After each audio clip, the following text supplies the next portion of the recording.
We're so professional, I forgot to turn on the microphones.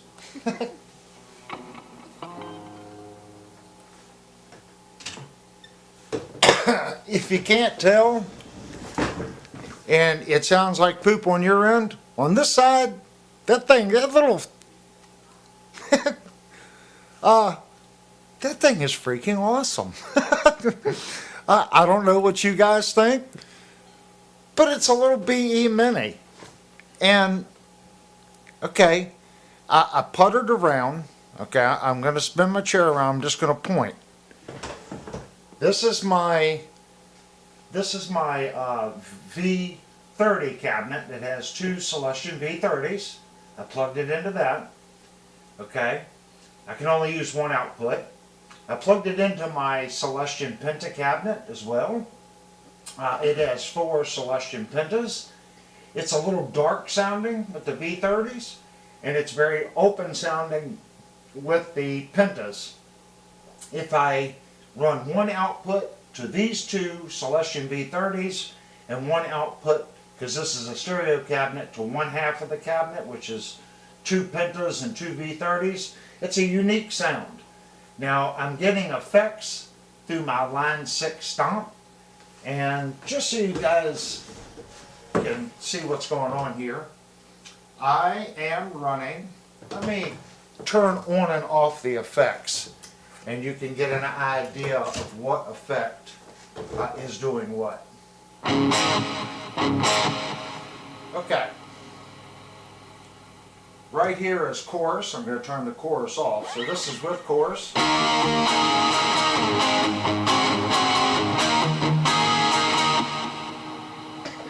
Chorus off.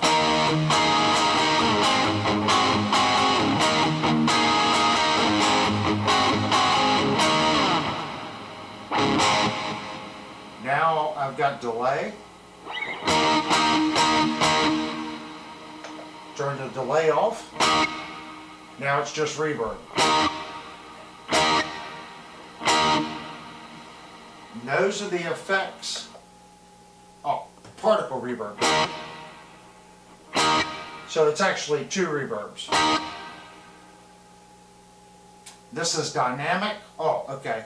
I was backwards. So it's Trinity chorus, then dynamic delay, then the particle reverb.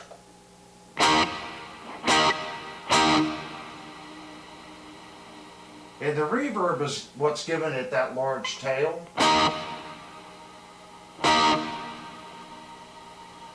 So if I turn that off and then just turn on the delay. And this is a dynamic delay, so it has tails. So I have tails turned on and feedback is at 40%. So that's giving it kind of a little bit of a reverb effect. I should probably turn that off since I'm already using reverb, but that's okay. The more the better. And then with chorus.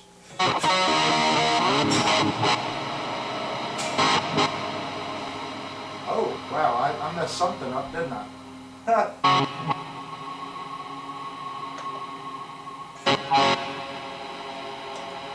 I most certainly did. Oh, I went to a reverse. I spun the knob. Sorry, guys. Oh, I don't know where it was at. So I changed the delay.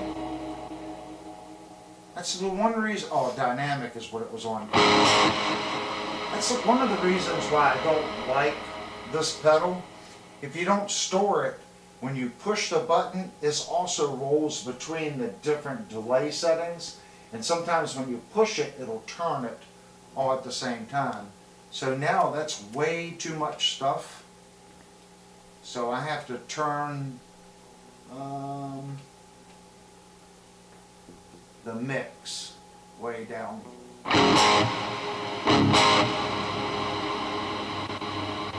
See, I just did it again. Hear all that back stuff?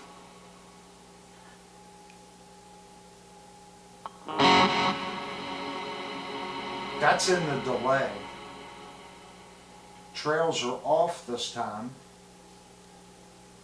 Let's turn the. It says trash.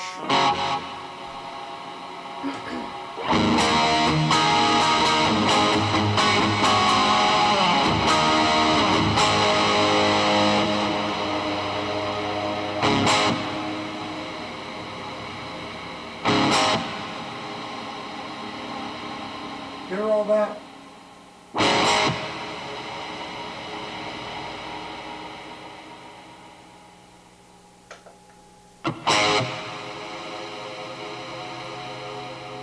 So I'm not sure if that's in the, yeah, it's in the particle reverb. So let's turn that off and turn the dynamic delay back on.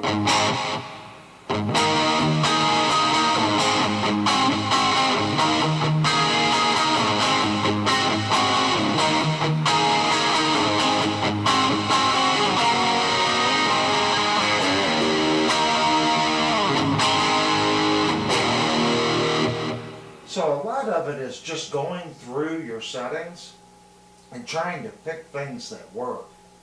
If you use pedals, pedals are fine. You want your boost pedals, gain, and stuff like that between the guitar and the amplifier. You kind of want your delays, choruses, like modulation effects, you want after your preamplifier. There's no rules, guys, so I'm not telling you you can or you can, but most of the time it works better post preamplifier. Did you get the same manual that Searching for Tone got? I think his was a sold. I don't know how to say it. Sedano? Yeah, he got the manual that came with the one that he got. Let's get checked, guys. I got the box right here.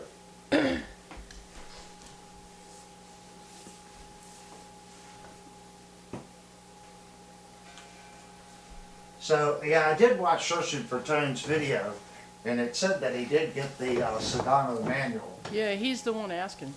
Huh. Yes, I watched your video. Which manual did we get?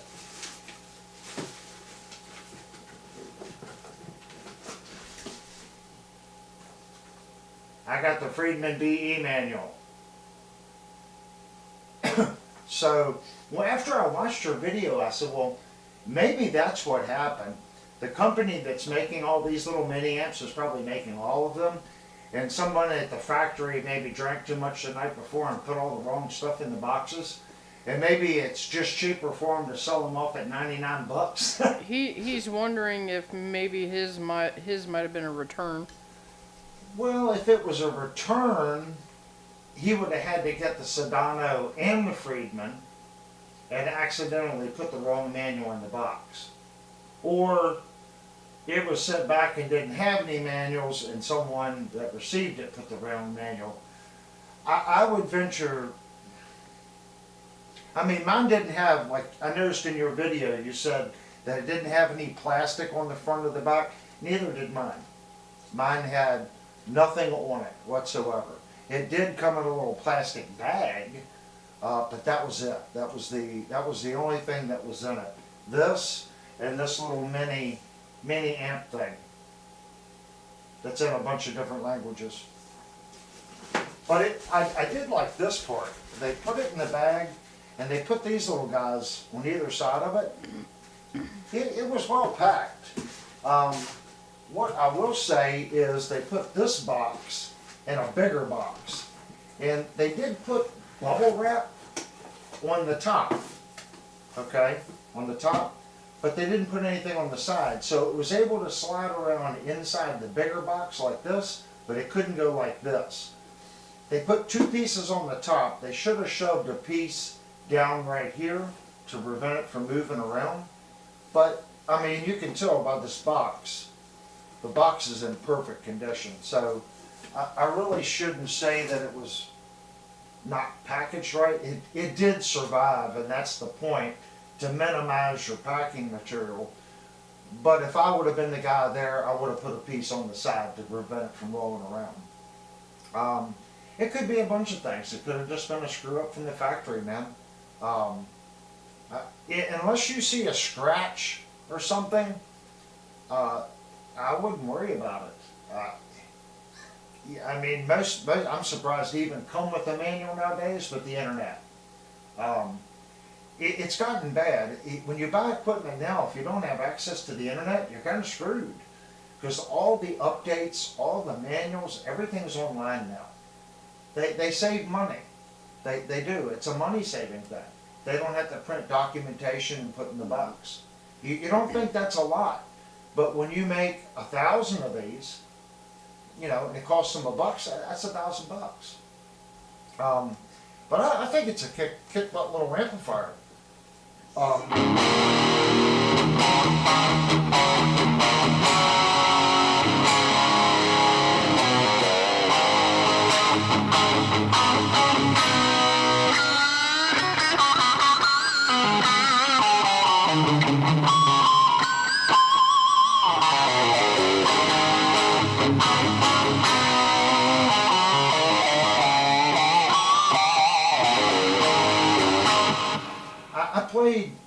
I played hybrid preamplifiers for years, long before people, you know, even the tube guys would say, "Oh, you know, I'm playing a tube.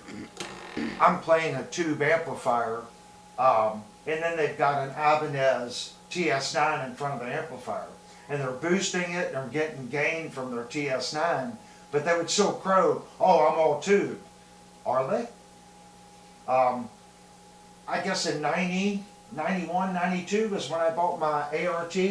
Look, they can hear you, but your microphone's behind you, so you're kind of... Well, this one should be on. Yeah, this one's on. I just, if I push it out any more than this, it wants to fall over. So what ends up happening, a lot of times, like this is solid state, okay, or digital. I'm going to say it's probably solid state. It's not modeling. And what I think this thing is, I haven't opened it up. Friedman makes a 2-channel floor pedal, and this is a single channel amp. I guarantee if we open it up and we look, it's half of that $250 stomp pedal they make. I think it's like $300. It's on sale for $250 right now. I would say it's half of that circuit and a Class D analog power amp. And that's the amp. And there's nothing wrong with that. My point in this was when people were crowing, they were just running tubes and they were running TS9s in front of it. Yeah, they were getting a little tone out of the tube. Okay? I ran hybrid systems for years like that. I never ran a stomp pedal in front. I ran an SGX 2000 Express, and I ran a solid state preamplifier, okay, into my 212AX7 tube preamplifier. And I didn't just use it as boost. I mean, it was boosting the tube preamp, but I got a little gain in that stage too.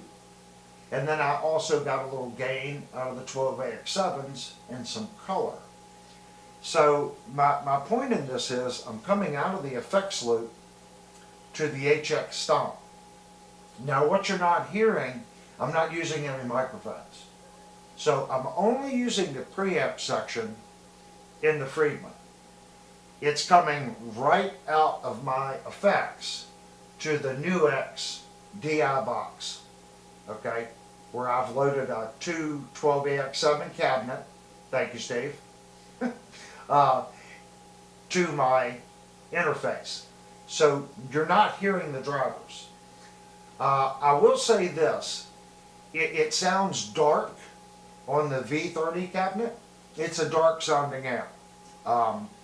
When I plug it into both of these cabinets, I find me turning the mid down and turning the bass down and running the treble past 12%, and the presence is always at 75%.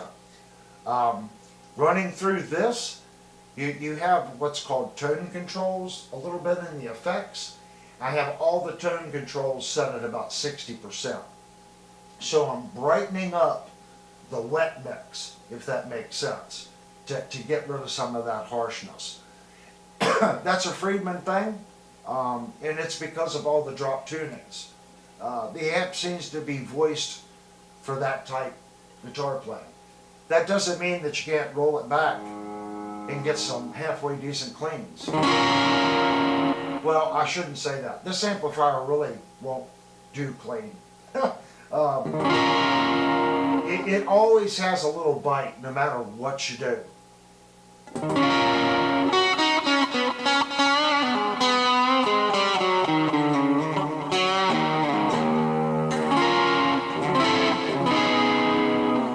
And that's fine. I don't really play 100% clean that often anyway. I wouldn't have bought this and used it as a clean amplifier anyway. So if I roll the volume back, it's responsive, it acts like a tube amp.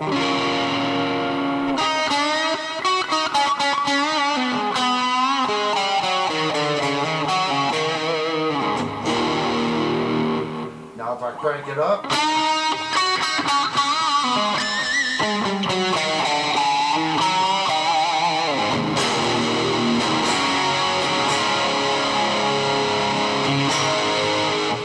now my gain is way down. Look at where the gain is. The gain is just, it's below a quarter. So if I bring the gain up to a quarter,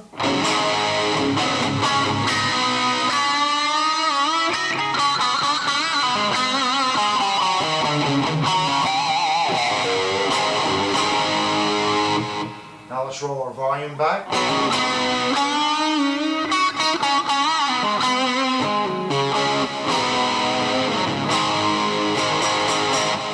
Playing with the amp, it seems to like 1/4 to 1/3 if you want to roll your volumes back and kind of get that bluesy rock sound.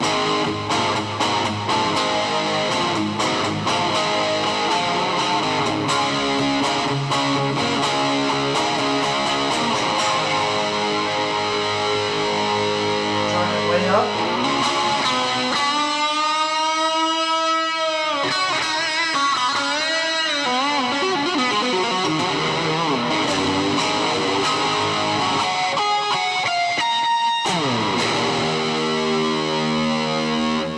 And then if you roll the volume back,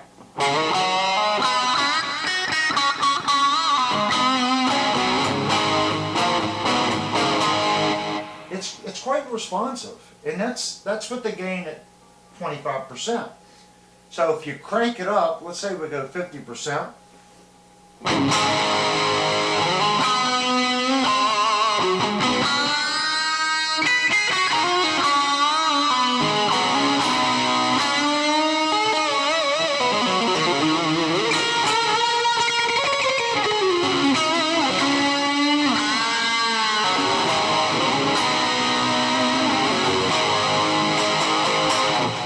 Now if we roll our volume back on that, it still does the same thing.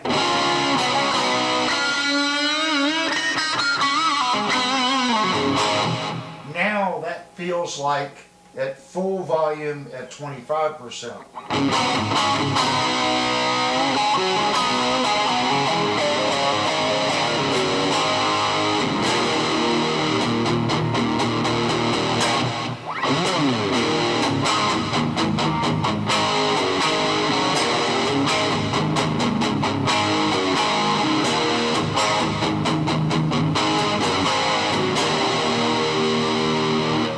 Crank it up.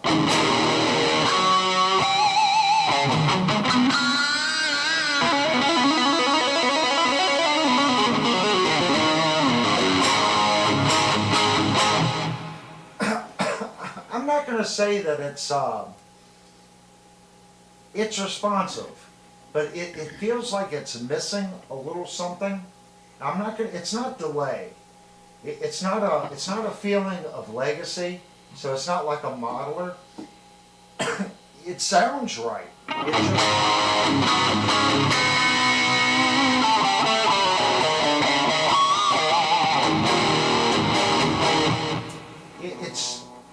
I can't explain it. It's not bad. It really isn't. For what it is, it's quite sharp. And I haven't played with all your cut, like that's a cut switch.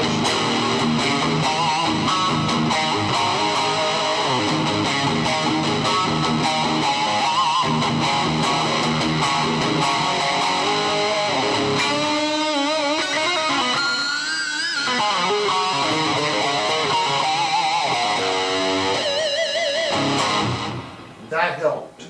It's more connected to my playing.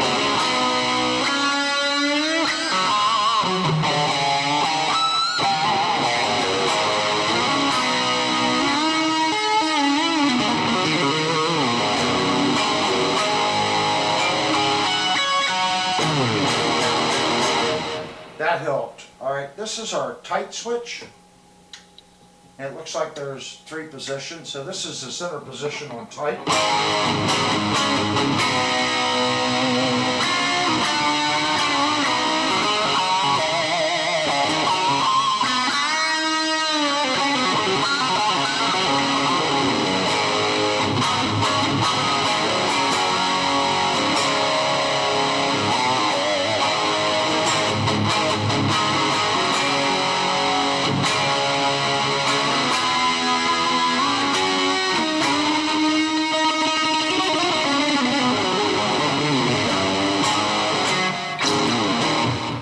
Missed it. Let's go all the way to the bottom.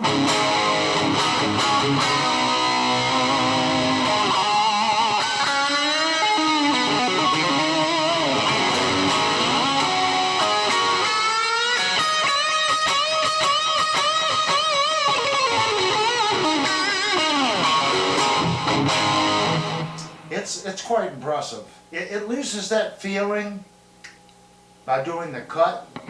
I think this right here works about the best.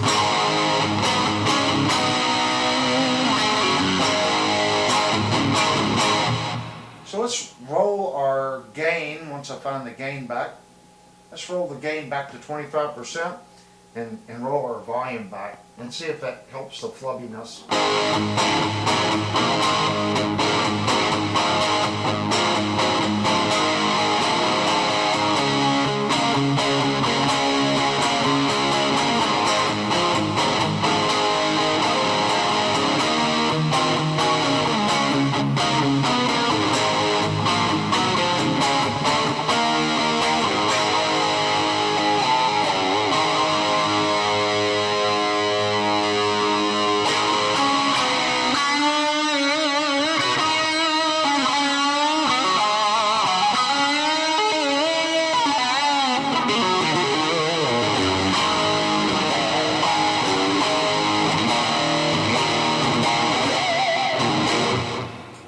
It's quite responsive. Now, when I first set it up, I tried to use my little pod. Let me turn those off. I'll show you what I tried to use here.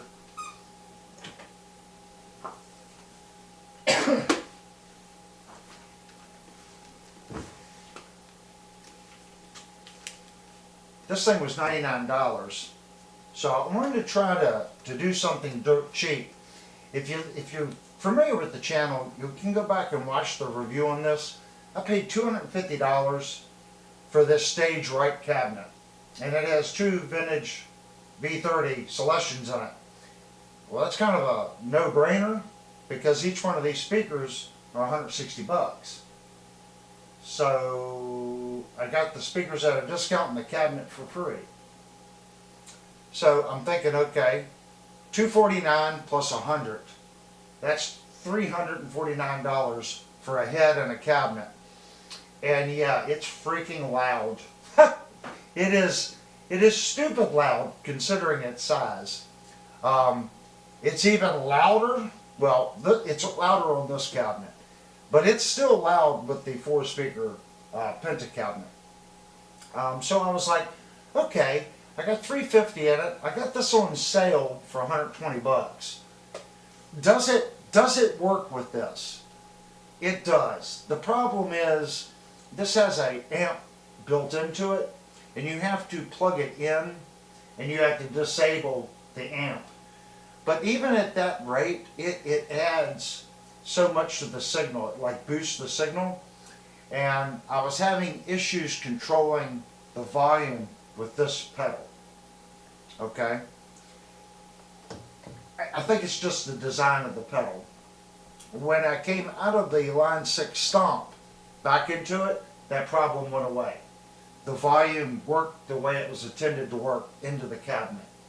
So then I was like, okay, let's see if I go out of the Friedman to the effect send right into this, into the new XIR, and that worked flawlessly.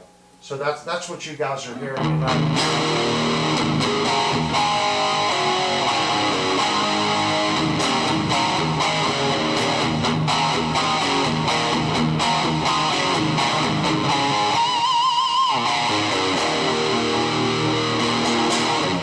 It's got a good breakup.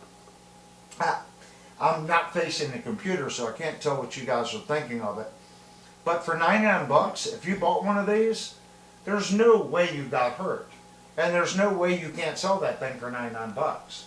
You know, normally when we buy musical equipment, you can count on losing half. You know, that's what I told people, half. You might be able to get 70% of what you paid for it. But at 99 bucks, I think I can sell that all day long for 150, used. You know, I know that sounds horrible, but that's the world we live in. It really is. I think Searching for Tone got all three of them. The only reason I picked the Friedman was Rob Chapman did a video on them several months ago, and he did the Diesel, the Sedano, the Friedman, and there was two other mini amps. And I listened to all of them through Anderson's TV, and I thought the Friedman, through their setup, now everyone's setup is different. If you go back and you listen to Searching for Tone's demo, it sounds completely different than this demo. He's using a speaker out of a combo amp directly into the back with no effects. In this case, I've already explained what I'm doing, so that's going to alter the sound. I could have put microphones in front of this and just went right into it. And the only reason I didn't, it's hard to control. It's hard for me to talk into the microphone with a live cabinet in the room. This sound that I'm getting is very close to what I get out of this cabinet, okay, running this pedal. This one's a little darker, be a little more bassy or something. But after listening to the Anderson one, this was like 3 months ago, I thought the Friedman just had a more natural response. And that's the only reason why out of the three I picked the Friedman, was based on the Anderson video 3 months ago. If I would have had it, I would have probably got the diesel amplifier. It's something I've never plugged into a diesel, period. I don't know if they're great amplifiers, noisy amplifiers. I know nothing about them. If it's anything like this, I can tell you I have a real Friedman in my rack. A real Friedman. I have the BE DLX, the Deluxe BE. Does it sound like it? It's very close. It has the Friedman sound. And I guess that's the point of it. People go, oh, it doesn't sound like this, it doesn't sound like that. I'm telling you, it sounds like my other Friedman. Now, it's a BE too. Now, if you've got a Dirty Shirley or something like that, it's probably not going to sound like, it's not a Dirty Shirley. It's a BE. It's a mini BE. It doesn't have all the switches that my DLX has, but it sounds very similar. And this was much cheaper. To do my Friedman, my rack mount Friedman, it's $900 for the rack mount module and $400 for the Friedman module. So that puts you at $1,300. I could do the exact same thing. I could come out of that into this and into the Nuax. For $1,200 less,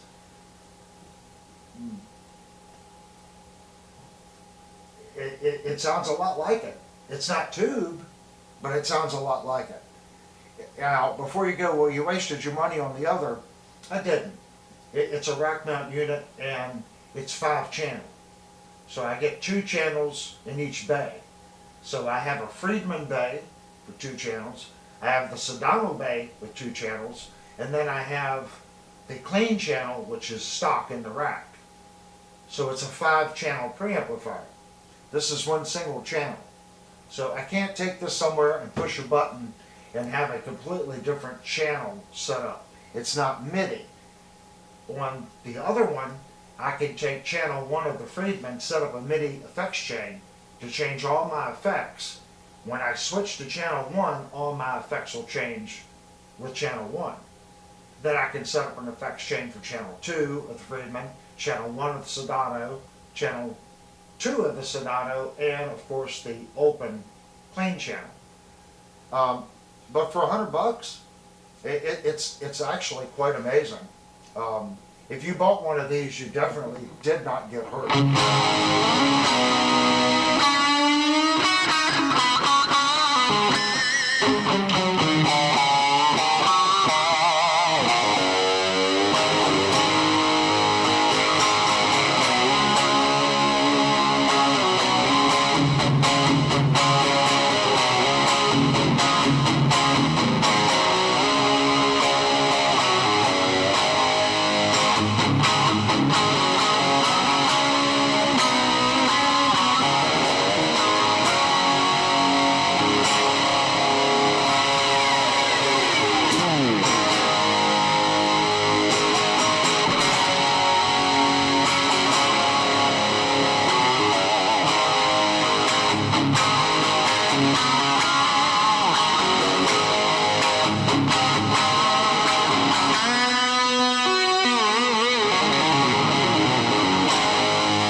It's quite mean.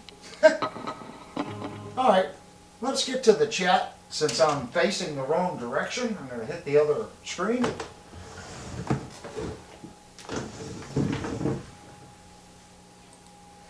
So what's your all's actual thought on that? I see we got 26 people in here. Hopefully I'm not boring you guys.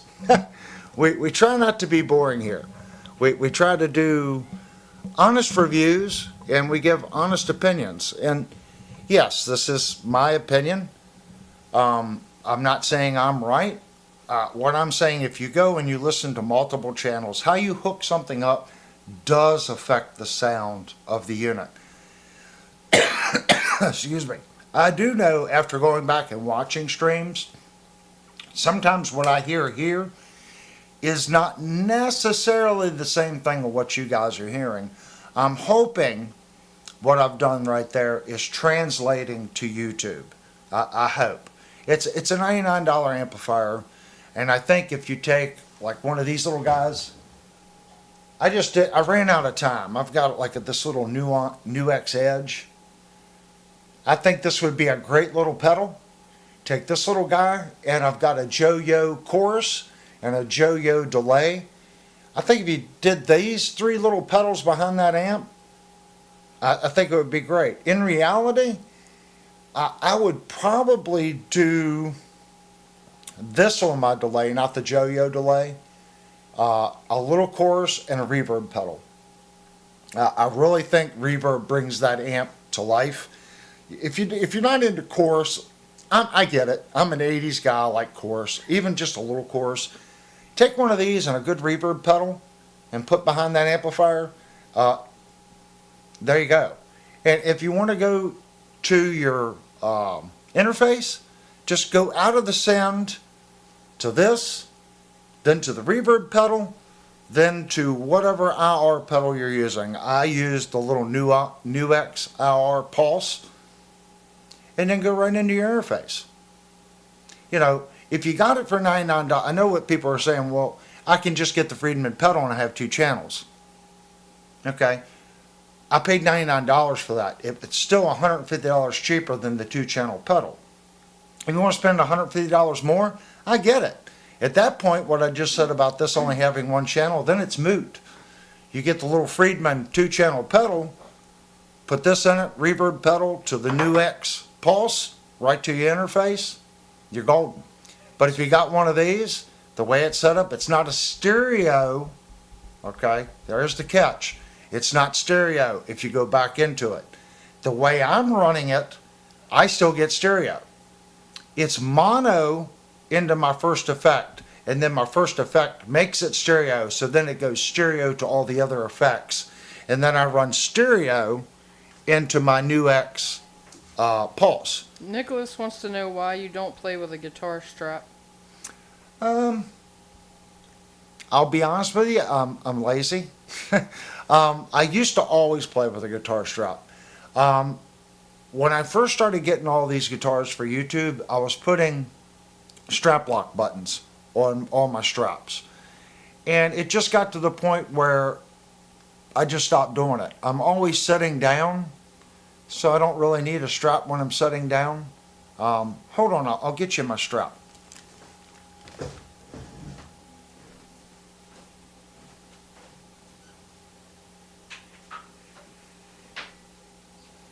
We got some lag starting already.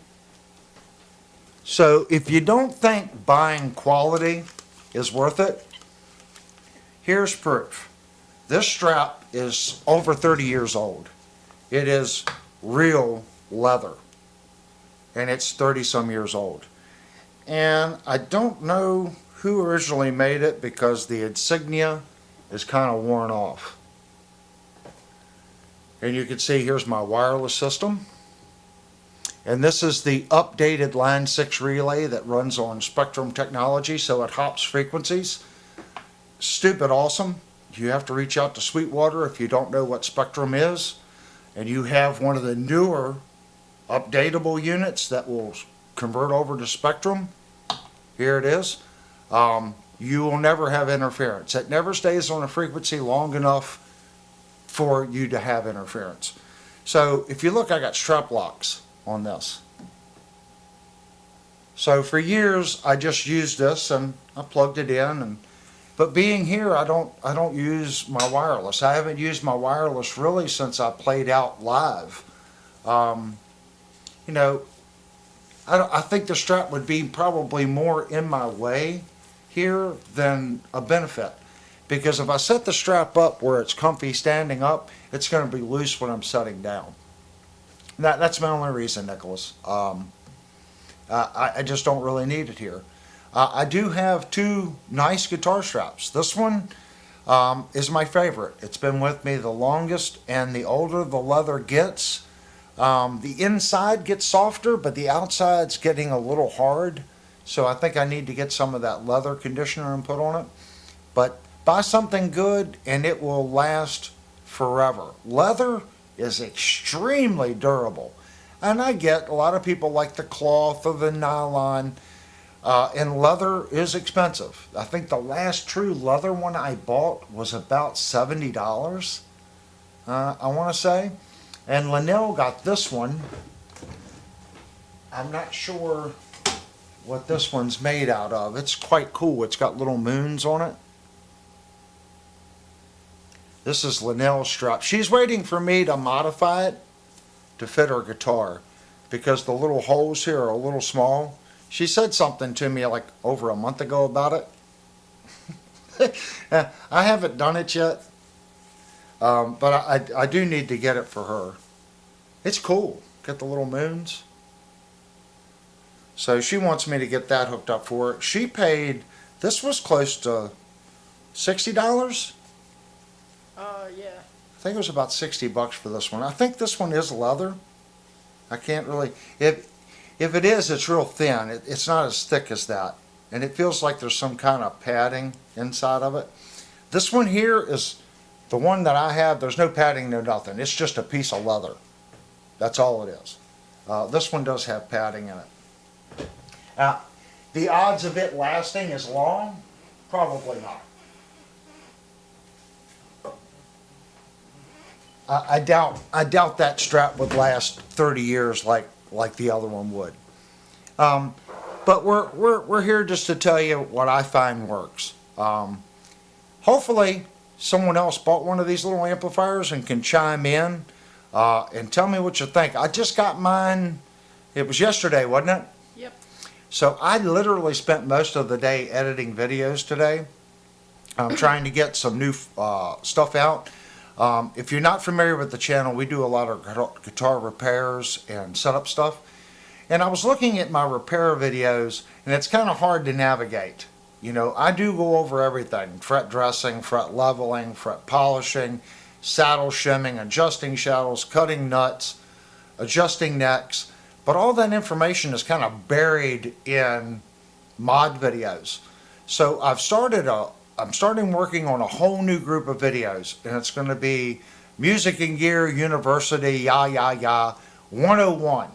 Okay, it's going to be tape off your fretboard 101, level frets 101. Each video is just going to cover one thing. That's it. Tape off your fretboard. I'm going to show you how to tape off the fretboard and remove the tape. I know that sounds, well, that's kind of stupid. Maybe that's all someone needs. Okay, and I'm going to show you my way of taping off the fretboard, and I go over the pros and the cons of taping off the fretboard. Next video will be just leveling frets. Okay, well, you can't just level frets, I know that. But I want to consolidate the information, one video. I'm going to show you what you have to do just to level the frets. Then I want a video on just crowning frets. Then a video on just dressing frets. A video on just cutting your nut. And I want to divide these videos up as a resource for people. That way they don't have to watch a video and, well, I'm not interested in crowning and leveling frets. I just want to get to the point where he's putting saddles, shims under a Floyd Rose. Or I just want to know how he cut the nut. So I want to divide up these videos, and it's going to be very specific. Now, is it going to happen overnight? No, it's not. All the information is already on the channel, 100%. I just want a new playlist of every video is going to have 101 after it, like a college class. You know, college 101, second year's 102, 201, whatever. And it's going to be the basics, okay? Is it going to get super in-depth? I'm going to be super in-depth on what I'm doing, okay? As far as definitions and why, there are 50,000 different ways of doing things, guys. Right now, I'm posting one way. If I get enough people say, well, why don't you do this or that? You've seen me fret dress before. I do it different ways. I'm just going to pick the way I feel most comfortable and the way I feel works best, what I found works best. That doesn't mean that it's going to work best for you. So after I get them all up, maybe I'll go back and revisit some of them and show alternative ways of doing the exact same thing. I just want to kind of get that information out for people. I think that's what this channel was more formed on, is guitar mods and guitar reviews. The sit down, what we do here right now, this is kind of new for the channel. We've only been doing this for a year. And I really enjoy it. I like the interaction that everyone comes in and chats. And I noticed we stopped uploading like videos. And there was a couple of people that said, well, I didn't even get a notification until it was up. And it was a premiere or a new video. They got so used to the live, you're getting a 30-minute, hey, he's going to be live in 30 minutes. YouTube doesn't do that on a new video. If I'm going to release just a repair video, it usually doesn't, whenever it goes live, it sends a notification, if that makes sense. And YouTube really pounded me when I switched from doing recorded reviews to live reviews. It doesn't like changes in your channel. It's just now, after 1 year, doing what it did 2 years ago for the channel. If you have a channel, watch what you do. Because once you cross that line, YouTube penalizes you for a very long time. I have noticed a difference in the way the AI now pushes our channel, and I'm starting to see new people again. And it was just because we kind of changed the format. It's like a little monster. It's not happy unless you feed it. And everyone knows that I'm not one. I don't put out trash videos. I'm not going to put out a video just because I got to upload something today. I don't do this for a living. So if you guys expect me to have a video every week, I'm sorry. Some weeks I just can't. I used to try to. And I would push the video out and I would look at it and there'd be so many errors and mistakes in what I did as far as the video editing. I was unpleased with myself. And I figured you guys deserve better, even though I normally post a video on this day or that day, which I don't anymore. I always tried to hit it. Now, if I post a video, unless it's something that's going to cost me a whole day and it's one little mistake, I'm going to let it go. But if I look at a video and I see, wow, I got the timings off here, the volume dropped here, I didn't cut the volume down enough when the Dremel tool was on, it's like pounding through your speakers, I'm not going to release that video. I'm just going to go back, re-edit it, and release it then. I figure you're going to watch it more if I do that than just release something that's half aid just to put it on YouTube, if that makes sense. So I try to do decent quality, and people have said lately the video quality on the recorded stuff is up. So I've changed how I process my video on the back end. And I know it looks better because I've had so many people say, wow, the video quality is top notch. And believe it or not, guys, I am still using GoPros with that video quality. I am so happy with the new editing that I've discovered and how to edit it and what format to edit it to for the conversion. I'm not changing it. Unless someone can notify me of a better format to record at and to convert to for YouTube, I think I just found the best as far as what YouTube likes. So we're gonna stick with that. I've got a lot of people that said it really looked a lot better. Now this camera here, this is a Mevo. It's as good as it's gonna get. One, it's a live stream. If I turn the quality up instantly, you get more lag. We're getting lag each week. It seems to be getting a little worse. This is the medium setting on this camera. It can look better, but it requires more bandwidth, and then YouTube slows down, and then you suffer for it. So I've found that this quality is somewhere in between, and we're still getting lag. So I did contact, well, we did look at our Xfinity account, and we can upgrade, okay? I just don't know if going from what we have to the next tier is going to make that much difference. I think it's more on the YouTube side than our speed going to YouTube. So hopefully you guys can put up with the little bit of lag that seems to happen. And it's usually about 9 o'clock, and it's almost 9 o'clock. And it seems to get a little worse about 10. I don't know why. But hopefully you guys can deal with it. So going back to the BE, what do you guys think of it, and did you get one? And if I'm way late to that party and you guys have already discussed it, please, I was facing the other direction.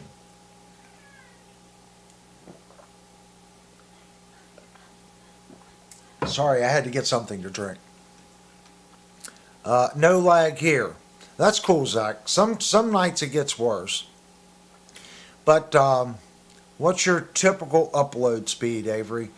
You know, I don't think I've ever tested it. What was our upload at? I don't remember. It didn't say anything about upload. It just mentioned download. Yeah. Now, your upload is always slower than your download.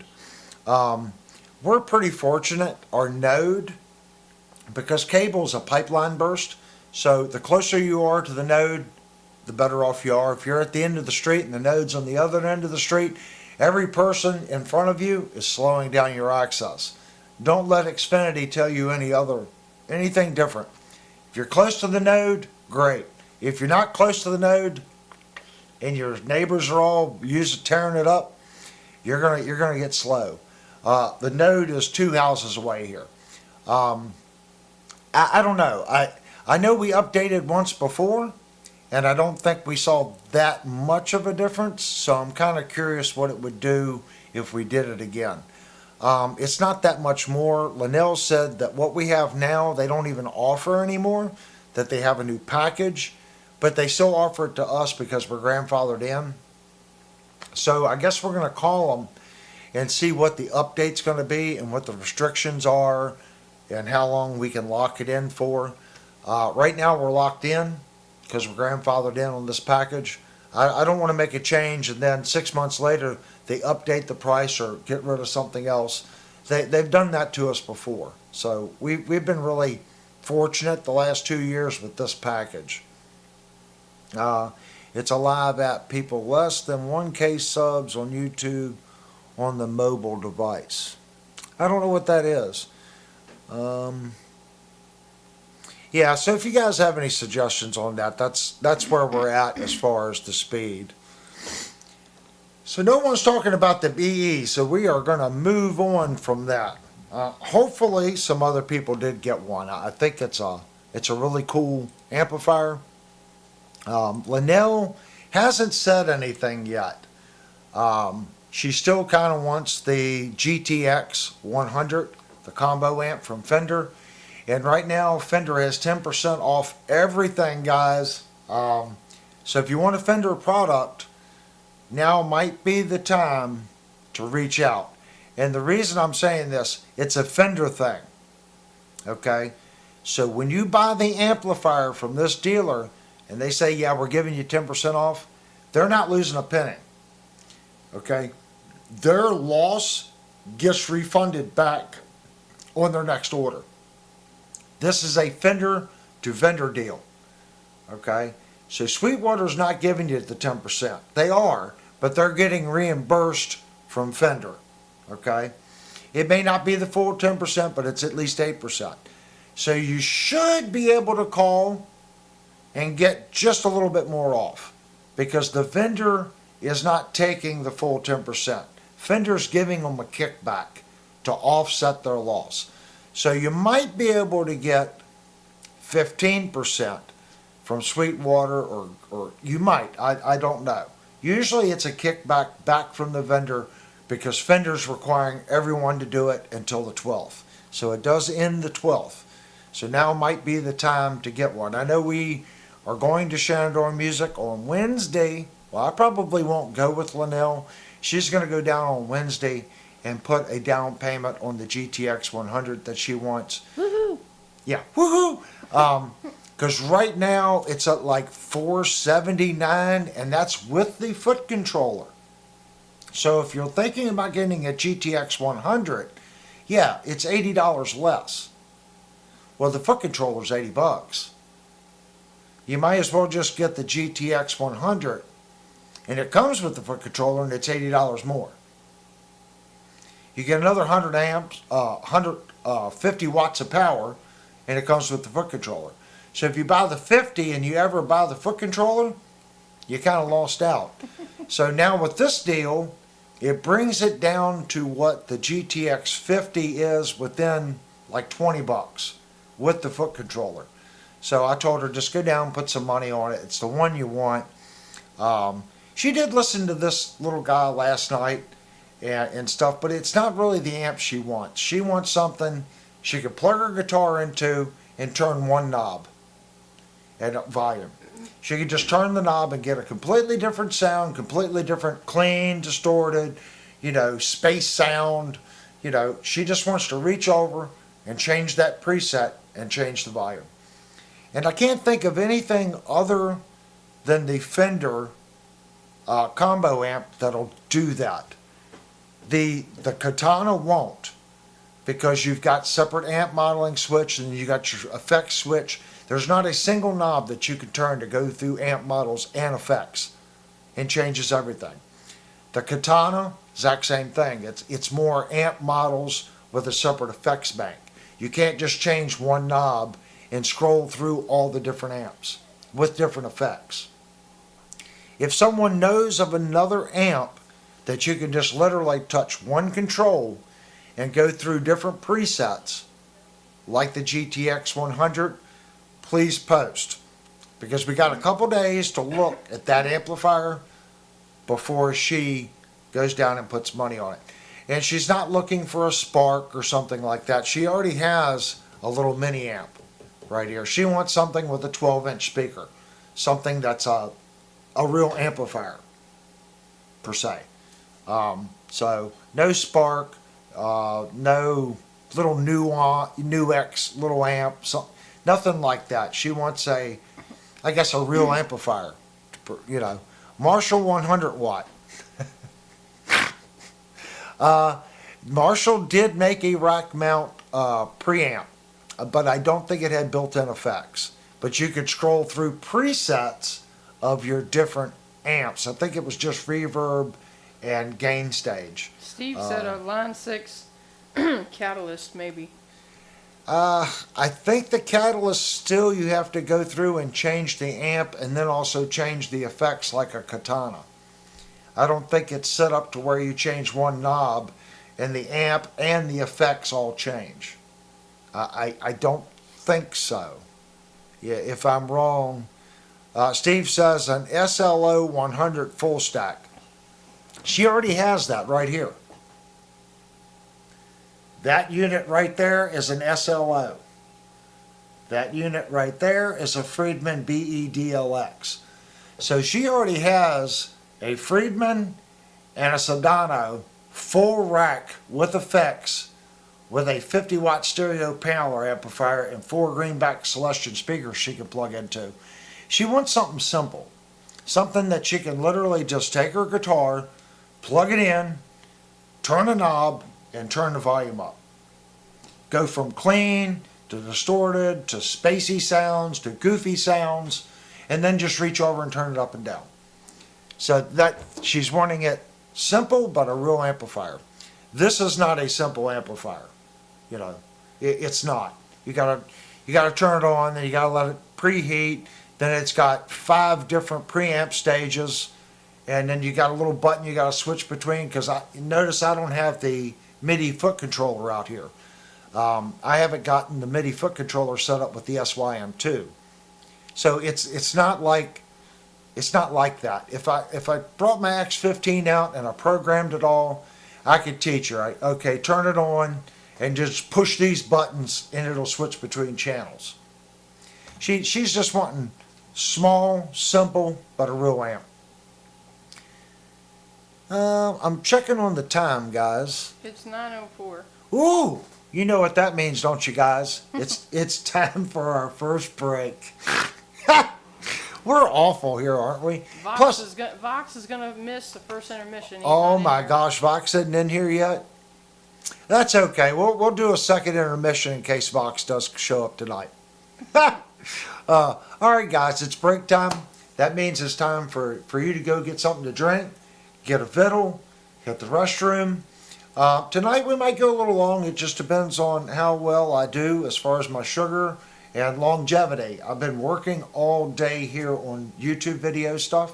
But let's see, when we come back, we're going to open up the floor and we're going to discuss what you guys are thinking about. I think there's going to be some more deals coming up, guys. I do. Christmas is coming and these manufacturers have a lot of inventory. So let's see what these manufacturers do. And let's talk about what you guys are thinking about getting. I don't think Cyber Monday and Black Friday was it. I think we're going to see something this coming week. We're going to see the last tail end on these manufacturers. Look at what PRS is doing.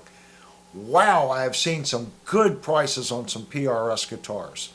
Okay, guys, think about it. When we come back, we're going to discuss it.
Okay.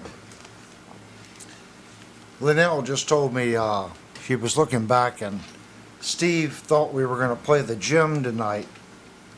And we can't play Brian's gym tonight. It's not completely back together yet. I'm working on some of the imperfections that I found in the actual, if you go back and look at the teardown on the guitar, I found some issues in the neck pocket.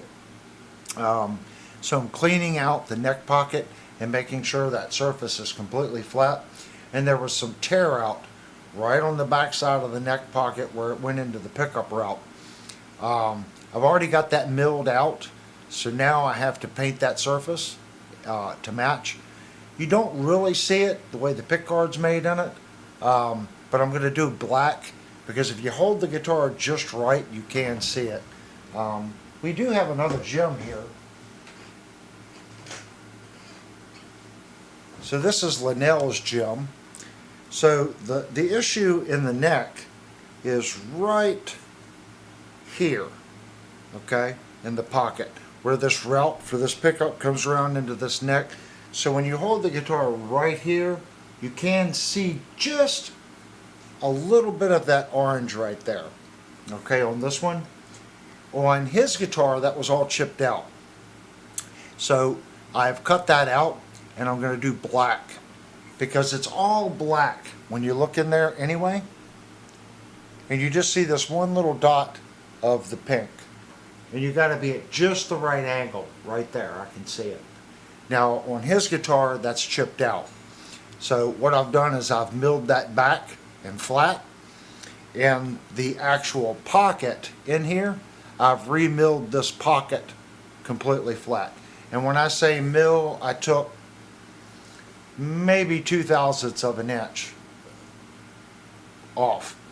And when I milled it, I scooted the neck up 1/32 on this side and then flattened it.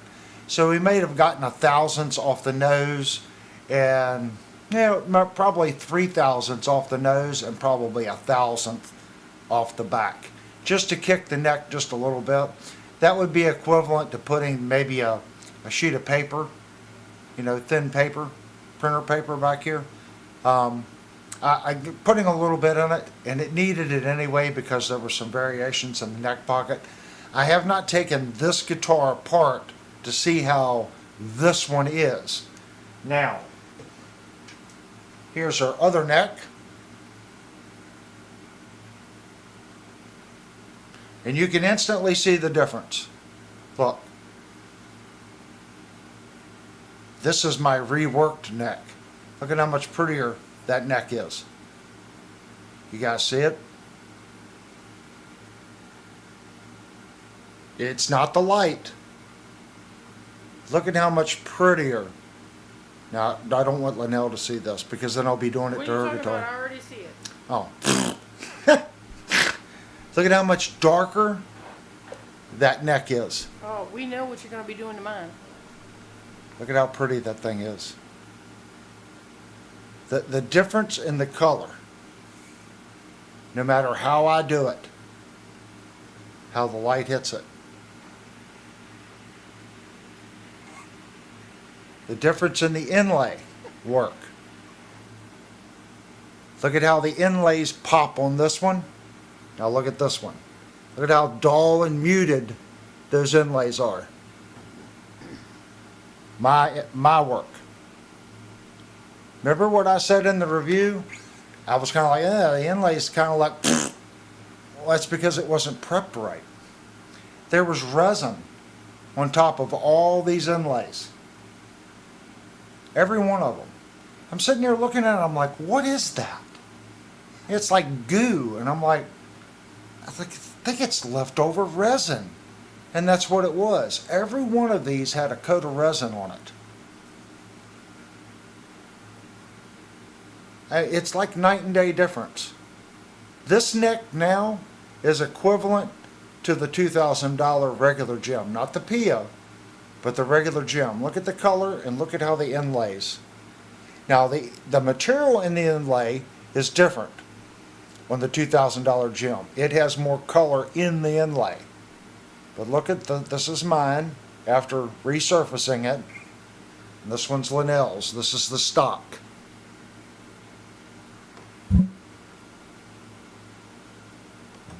It is night and day difference in these two necks. Look at the shiny frets. Look at the difference in the frets, the way the light hits the frets. All I can say is I get it. I mean, Ibanez has to make this to a price point. There's about 12 hours of labor in that neck. So even overseas, those 12 hours would translate to quite a bit of difference in the price of the guitar. Is this bad? This one isn't near as bad as Brian's was. The neck on this guitar is acceptable. It feels smooth. It doesn't have the hairy feel, this one that his had. It is still, I did check it, a little out of spec. Okay? It's still a little thicker than what the factory says. So what I did is I milled this neck down to this thickness. Okay? But I did something to this neck that you can't get on an Ibanez.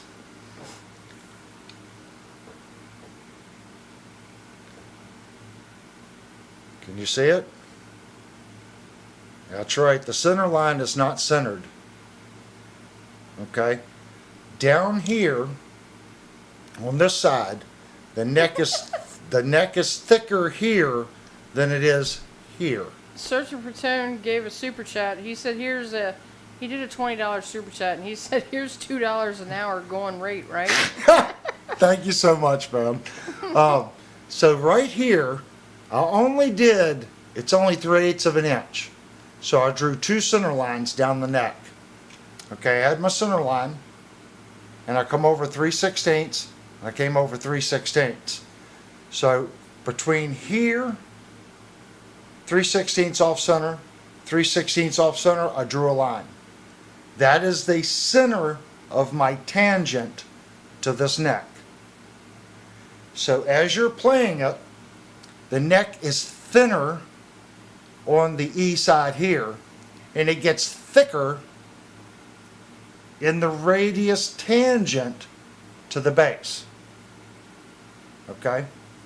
And that makes the neck feel easier, because as you start to play lead, your thumb is down here. Okay? And you need a little mass there. So right here where my thumb is, the neck is a 1/16 of an inch thicker than it is here.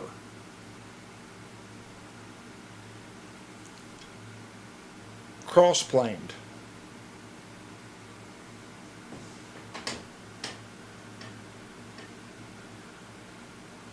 It's a beautiful neck now. And yes, I did it's not my best fret dressing. I can do what's called a double chamfer. This is a single chamfer that's been rolled. Okay? So if I do a double chamfer and I roll it, it acts like a ball-end fret that has a flat face. So this is in between.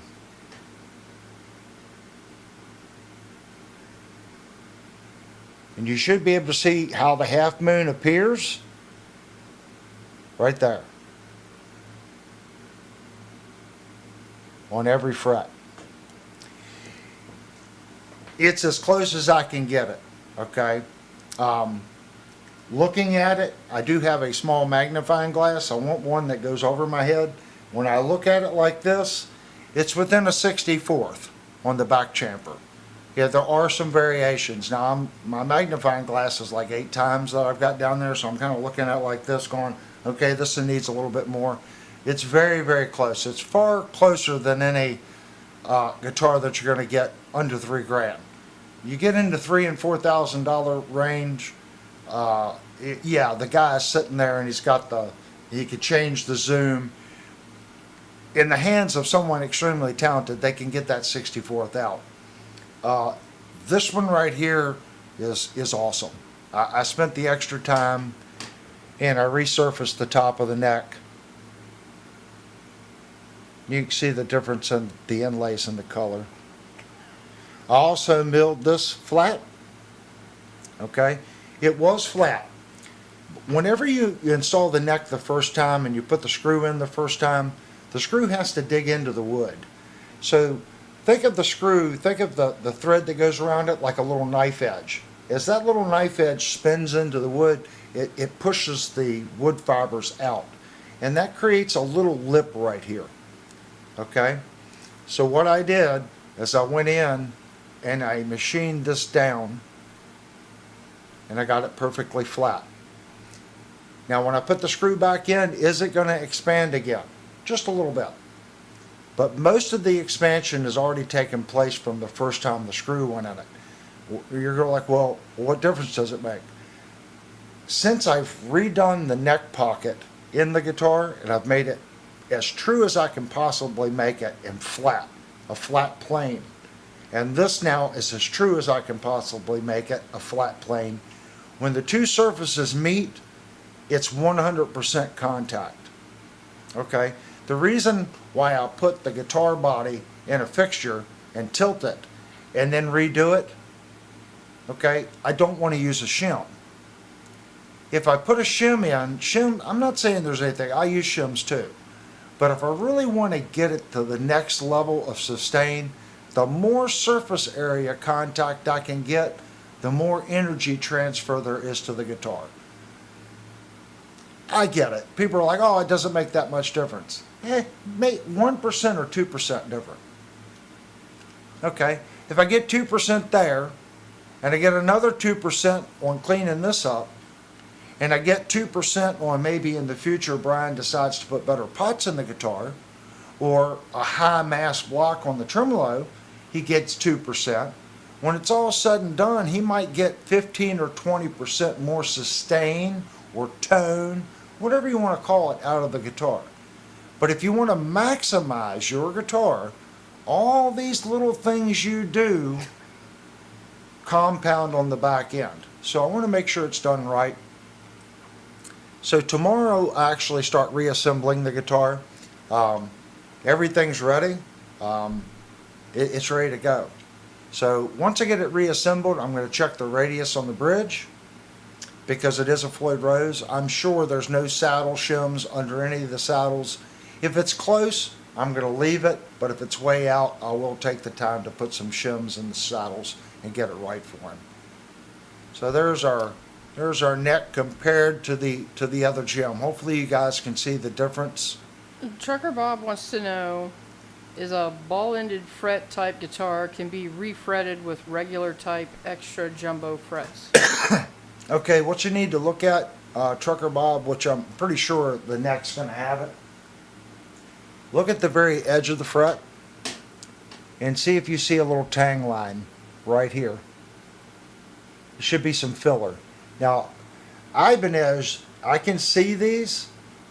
Now, I really tried. I went through and I fixed all this. There was some issues. There were some issues here. See my filler work? I'm pretty good. You used to be able to see the tang lines on this guitar. You can't anymore, can you? No. We don't want those stinking tang lines. But right here, there should be a little line from the factory. If you see that line, it's very easy. When you pull the fret out, you just need to clean it. I doubt very seriously that their machine went in a 1/16 of an inch past the edge of the fretboard, started to mill, and then retracted. I guarantee you it just went all the way across. If it went all the way across, it's already plowed. You already have a kerf, so you just pull the fret and reinstall your new fret. On a really high-end guitar that does not have binding, they will set their machine up to where it comes in a 1/16 of an inch onto the fretboard. The bit dives in, comes across, and right when it gets right to the edge of the board, a 1/16 of an inch, it retracts. And they cut the tang back on the fret and then set the fret. And that eliminates that mark. Okay? But on production instruments, the machine goes all the way through. So as long as you see that little filler there, you can pull it out, and you're gonna have to recurve that, clean it out, because there's gonna be glue in there. And when you do that, you're gonna knock that filler out that's in there. And then when you redo your tang, just cut your tang back, 1/16 is all you need, and then press your fret in. And make sure that you really get this compressed down. If you're working with a standard radius neck, it's all 14, it's all 12, a regular fret press call will work. Okay? Just when you put it in the neck, make sure you move the call in 3 different spots. Make sure that it is definitely pushing down on here. And if you're using one of the fancy multi-radius calls that pushes on multiple locations, it's only making contact in like 6 different spots. Yeah, 6 different spots on a standard one. The problem with that is it's pressing on 6 different spots, so it can change the radius of the fret when you pre-bend it. So make sure that you put a little pressure on it, move, put a little pressure on it, move, put a little pressure. Work the fret end as you move the multi-radius fret call down. You don't want to completely press it because it'll do this to the fret, especially if you're using cheaper fret wire that doesn't have a lot of nickel in it, or it's a inferior nickel that's soft. So make sure you put, it's like tightening head bolts on an engine. You want to bring them all down together. And that's what you want to do here. You want to bring this fret down evenly all the way across. And then make sure that you really get the ends pressed down, and then cut your end of your fret off. I leave a little space. I do. I'm not trying to trim that thing even. I've got a file, and I'm going to sit here and I'm going to file this. And I'm going to file it till I start hitting the neck. Oh, that's something else we did to this neck. Well, Steve says. Look right here, guys. Steve says the neck pocket screw holes. Do the holes clear the threads of the screws so it's only tightening to the neck? I have not checked this guitar, but it should. Okay, it shouldn't be so loose that the screw does this through the hole, where you turn it upside down and it falls out. But it should be tight enough to where when I put the screw in and I get to the end, I can turn the screw. You shouldn't have to go to turn it. It should have a little resistance. Trucker Bob said to tell you that it will be you doing all that fret work and stuff, ha ha ha. He's going to bring it to you sometime after the first of the year. Okay, that's no problem, Trucker Bob. We did something else to this neck. I did slightly chamfer and ease this fingerboard. And I don't like doing it too much, because if you overdo it, when you look at the edge of the fret, you're going to see a chamfer, and then it goes like this. So I just did this one a little bit. You can see right on this edge, there's a flat shoulder that I've rounded. And then you'll see right at the end of the fret how it changes just a little bit. If you do any more than that, you really start seeing it. So it gives the guitar a broke-in feel and a played feel. And it's not sharp. Okay, when I do this to this neck, and then I do it to her neck, the stock one, I can feel the difference. Does the stock one feel bad? No, it doesn't. It's not like it's sharp. It's, ooh, it's too sharp. But when you feel this one, you're like, ooh. And in your little brain, you're going to go, I don't know what it is, but I like this one. Trucker Bob said, oh, and it's a neck through. Oh. Okay. That's not a problem, but it's much nicer if you could take the neck off with my press. I am looking at a better press, but the better press is $700. And that better press, it doesn't matter. There's enough carryover on the press where I can put the whole body down. My press is more set up to where I can lay this on it, if that makes sense. So my open throat is only about 7 inches, so I can't fit the body under that press. So I can press up to about probably right here, and then I'll have to do manual install all the way down. It's kind of a pain in the butt, but it's no biggie. I mean, I have one of the ones that fit under the neck and it presses down like the vice grip style, that you clip it, and it's got the little thing you turn.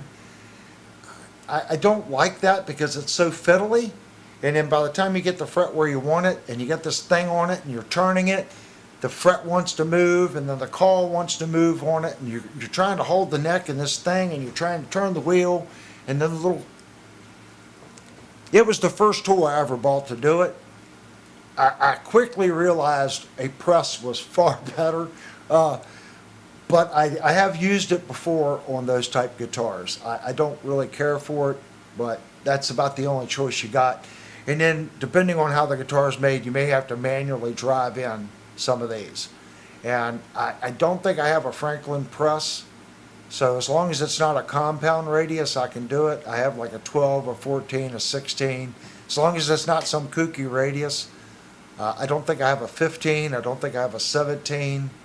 So I can put the call on it that's got a damaged head and drive it in with a hammer. You move the call back and forth. So I do have a couple that I do that with. I don't want to destroy a call. I don't know if I have a 17 or not that's destroyed on the end. And I mean destroyed where it's been used by a hammer. Once I use a hammer on it a couple times, I can't fit it up in the press and tighten it. And I don't want to take a good call for one guitar and drive it in with a hammer and mess up a $70 call just for one guitar. So if you could check the fretboard radius and make sure that I have the call. If not, I'll have to order a call. But there's the new neck, all done up and pretty. And the back of this right now has 2 coats. And it takes about 24 hours for the stuff that I use to cure. And right here, I can feel a spot. So it's going to require a 3rd coat right here. And it's no biggie.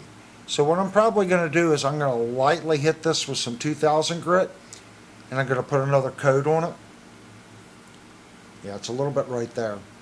I'm being stupid picky, but I can feel it. So I'm going to put one more coat right there and hit it with some 2000 grit and put the 3rd coat on it. And then right before it gets shipped, I'm going to check it again, because it actually, they claim 24 hours for cure. What I found with that, tried and true, it actually takes 3 or 4 days, okay? Because anytime you break the surface of a piece of wood, it introduces moisture, especially tried and true. It's a very thin finish. That's what makes it such a high-end. It's a hand rub finish. You can't spray it. You got to rub it in. If you just put it on, you go like this, it's not going to work. You got to put it on and you got to rub. It's called a rub finish for a reason. You got to sit there and rub, and you rub, and you rub, and you rub, and you rub. And when it gets dry, you put more on. You rub, and you rub, and you're forcing that product into the wood, okay? So it takes a little while, but right here it's got a little bit in it. So it already has, I guess, technically 2 full coats and a patch coat. My first coat, I just kind of go over any of the end grain sections, anywhere where I know it's troublesome, like here, here, here, and these heels. So they were done, waited a full day, hit it with 1500, then I put 1 full coat on it, then I hit it with 2000, then I put another full coat on it. And this coat has not been re-rubbed, so it could be something that I could just rub out in the finish. It is a rub finish. But I am not going to chance it. I'm just going to go ahead and hit it with some 2000 right through here. And this is the side of the neck that got a lot of work right here. There was a couple issues right through here. So I'll hit it with some 2000, put another coat on it. And it's going to be at least another week, maybe a week and a half before I get it completely together. So that'll give me time before I ship it to double check it and apply any touch-up finish that it may need. And you can see how much better the shiplap joint looks now versus the stock, and how the grain pops.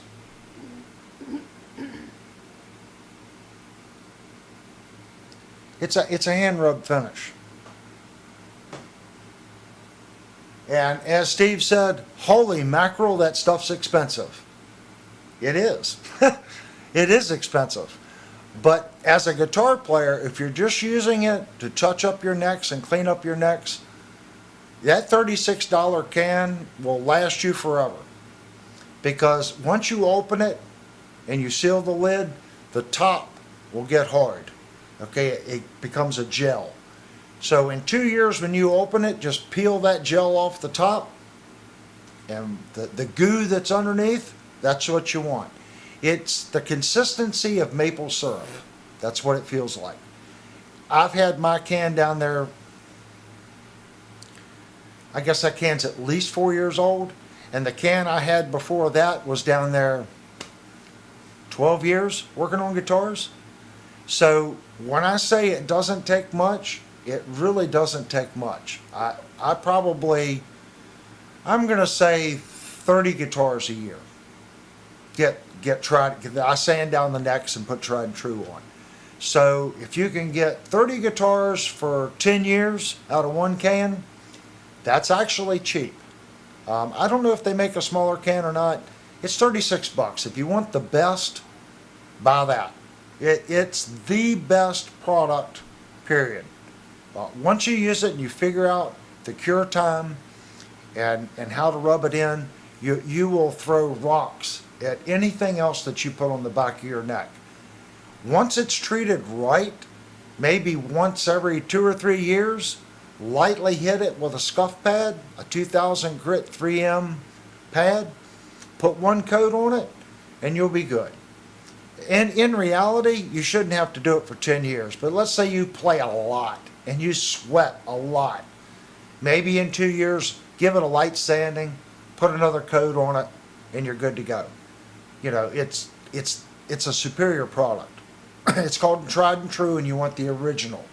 And like I said, it's consistency of maple syrup. So that's what we got on that. I don't know if there was anything else. We went over the amplifier. We went over the neck. I think that's it. I think that's it. So hopefully you guys can see the difference in the neck. And since I didn't do it, thank you, Brian, for the 20. That's cool, man. Hopefully, when you get the guitar, you're going to notice a huge difference in it. Just want to make sure that the neck and stuff's good on it. I think it's a good platform. If you want to take the guitar to the next level and you decide to keep the guitar, the only thing I've heard about the guitar is after a year or two, the tremolo will start to go out of tune. And that's usually a sign of soft metal. I have a brand new Floyd Rose tremolo right there. That's the German made, and it's in the smoke chrome. So what I'm thinking about doing to Linnell's guitar is I was going to put a Goth bridge, the Godot bridge in it, but it's black. And the hardware on the Gem is smoke chrome. Then I remembered I had this original German-made Floyd Rose. So I think we're going to take that German Floyd Rose, we're going to stick it in her guitar, and then I'm going to get some nice smoke chrome locking tuners for it, and go through the neck, and that guitar is going to be stupid good. Then I'm going to take the Ibanez bridge that come out of her Gem, and I'm going to put it in that darn Firefly. I'm thinking about it, and I've got another project that I want to use the Godot bridge in. So I think the Gem bridge, I believe it's a good enough quality to put in the Firefly. The Firefly is kind of a budget guitar anyway. So tell me you guys' thoughts on that. That's kind of my thoughts. I think it would be better just to stick the Gem bridge in it instead of using the Godot. Like I said, I got another project that I want to use the Godot in anyway. So, hey, it's up to you guys. If someone says they want that guitar, that's cool. I'll put the Godot in it. But for right now, I'm thinking about just putting the stock Gem bridge in it and then leaving the Godot for another project. So I don't know what your all's thoughts are on that. I guess I could show you the tremolo. I'll show you the tremolo.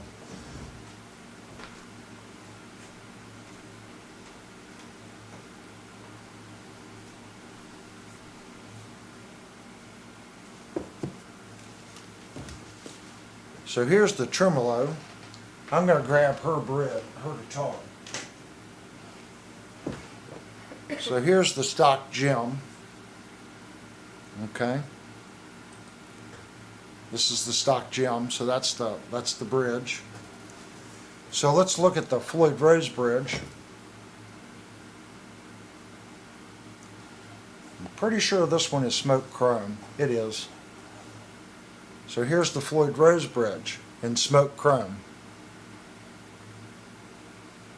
And this is the German made. So you can see it's the same color. It's not chrome, it's smoked chrome. So I could definitely put this $350 bridge in this guitar. And it come with the better lock nut, so I could switch out the lock nut. So I could literally take this lock nut, this bridge, and I could stick in the Firefly. That's kind of what I'm thinking. I think that would be a good home for my Floyd Rose bridge. So if you look, this says demo. Call Sweetwater. Every year, from what my salesman told me, everything like this that's on the floor, they can't demo this. It's not like they're going, oh, can I demo that tremolo? Yeah, well, let's take the box out and we're going to pull this bridge off this other guitar and stick this one in it and see if you like it. That's not what they're going to do. This thing sat in one of their display cases. Okay, it sat in a display case just like this. They take the box and put it in. That's how it sat. Well, since it sat in a display case, it's now a demo. And my Sweetwater rep said every year, when it's not a certain day, let's say this product hit their shelf on February 12th of 2024. Well, February 12th of 2025, it has to be replaced. Okay? Even if they got the exact same product, it has to be replaced. BCG said, or you could put all titanium parts on it. Doesn't Ibanez use the Edge Floyd Rose anymore? They use the Edge. It's not made by Floyd Rose. I believe that tremolo is made by Godot for them. You could. I'm pretty sure the Edge is a drop-in replacement. It is a little bit different bridge. So this guitar has been routed for the licensed Floyd Rose. So this bottom piece is the exact same profile as my German. So there should be absolutely no variation in this counter route. See, this thing's all counter routed where it sits down in the body. So would the other one work? It probably would. But the base plate's going to be a little different shape. So this route is designed to fit this style bridge, the Floyd Rose base. That's why I was thinking this bridge here would be my best bet. So my point in all that was, if you're looking for something and you're buying, this is an expensive bridge.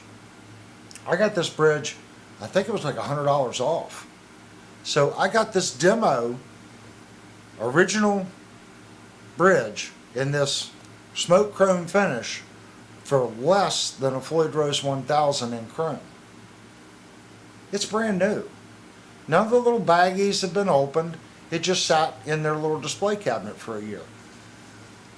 Reach out to them. Ask them. Say, I'm looking for this bridge or this part. Do you have a demo on the floor that's been out there? Because maybe someone took that out of the box and touched it and it's got little fingerprints or something on it. Whatever it is. But my salesman told me after 1 year, they rotate the stock. That way nothing gets old out on the floor. They do the exact same thing with guitars. If that guitar hasn't sold, it's X amount of time. It's pulled, they put another one up, and then that one's sold off as open box. There could be nothing wrong with it. If you look at some of sometimes they get the little triangle where there's a dent or a scratch. Sometimes it's open box and they're not showing any damage. That doesn't mean there isn't any, but supposedly it's mint.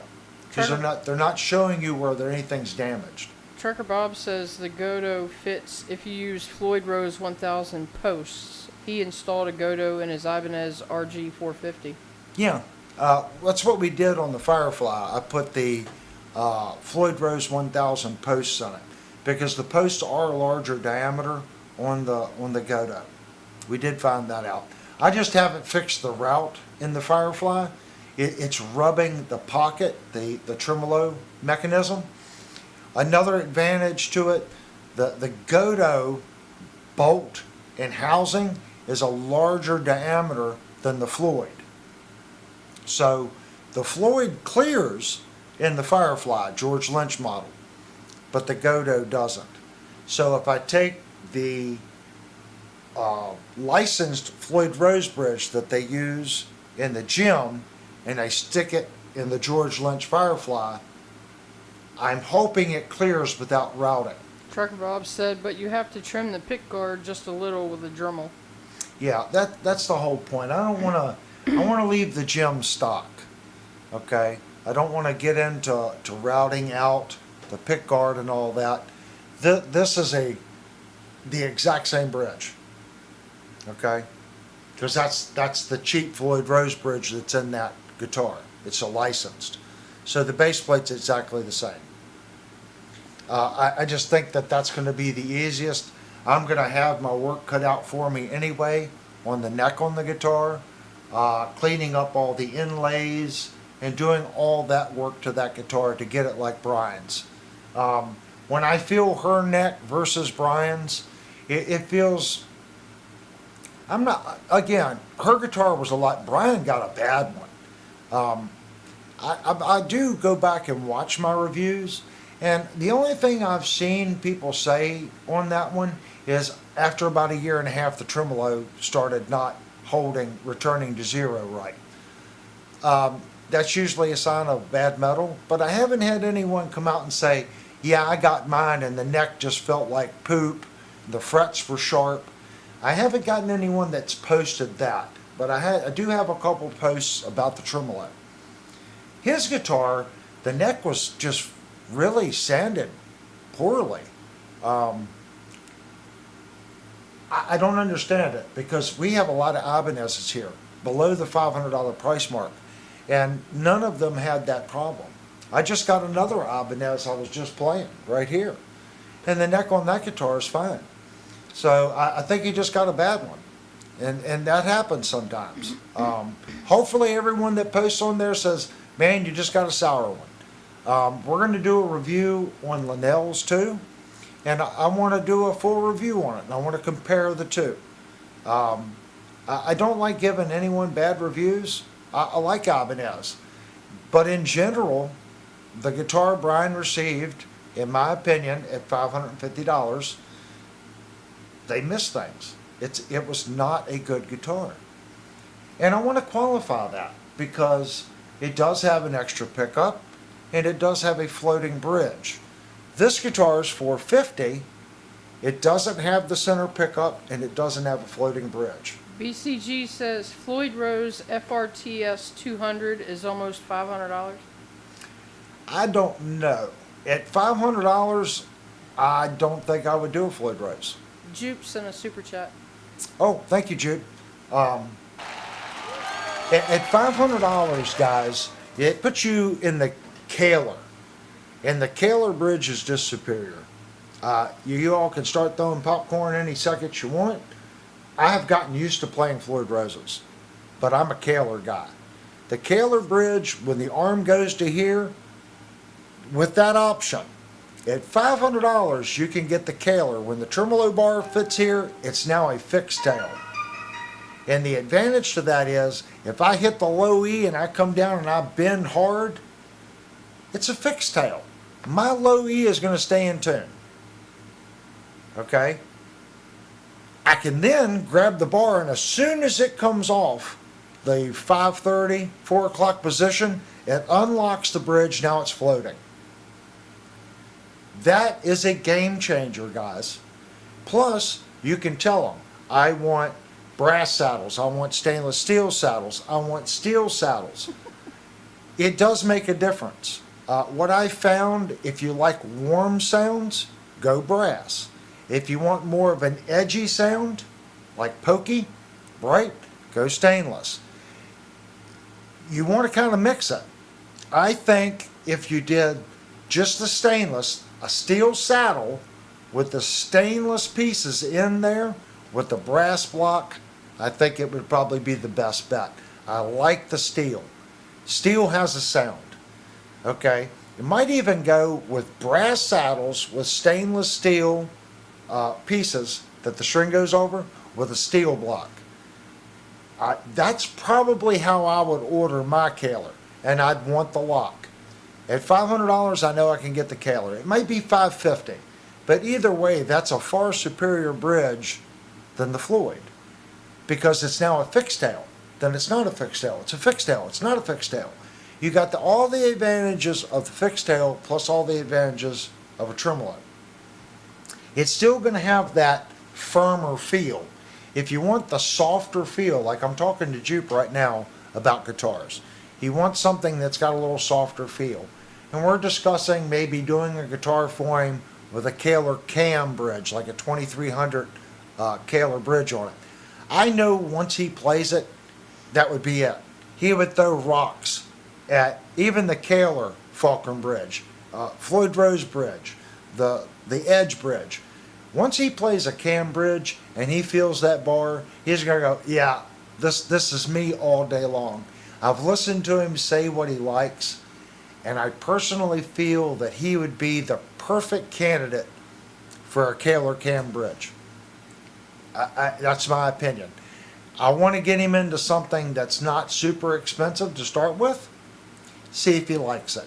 And then if he likes it, then he can go hog wild on every option in the book and build a super guitar with the Kaler system on it. But right now, if I can get him under $900, and you guys are like, $900? Yeah, $900. The bridge is $400. It's going to be $400 some just for the bridge. So if I can build him a guitar in the $900 price range, okay, buy an Ibanez or a Gretsch or a Jackson or something with a hardtail and convert it over to the cam and have decent tuners on it and stuff like that, and keep the guitar at a decent price point, see if he likes it. And then at that point, then go hog wild. Go, okay, what's your favorite instrument? Let's take that instrument, let's route it, because you do have to route it for the cam bridge. And it's a kooky route. So it's not like you can go back and route it for a Floyd. Build him the ultimate version. But first, put your little toes in the water, see make sure the temperature's right. Make sure that you're going to like it. If you like it, then sure. You may not even need to change. If you pick a decent guitar, like this is not a bad guitar. It's a $450 guitar. I can get it for him for $450. Okay, the pickups are good on it. I like the Quantums. Pull this and stick a Kaler cam bridge on it. The only thing I do, Kaler cam bridge, locking tuners. Play it. Now, I just ordered extra pickups for this. 54, it was like $60 for the pickups. We're going to see what the pickups sound like. But this would be a great candidate. This guitar, or even the S model, the real stupid thin S model guitar that we just reviewed, that would probably be an even better version because it's got the same pickups and it's a thinner, lighter guitar. So when you put the heavier bridge on it, that guitar is still going to come in under 7 pounds with a floating bridge. That's stupid good. So he might want to look into like an S model. The only problem with the S model is where the jack is. The jack's on the top of the guitar. So when you want to come around and put the bar back here and do flutters, the jack kind of comes in crooked. And they don't make an S with the end jack. So that's the only drawback to taking an S model and doing a bridge on it. If you look at the other S model, they switched it.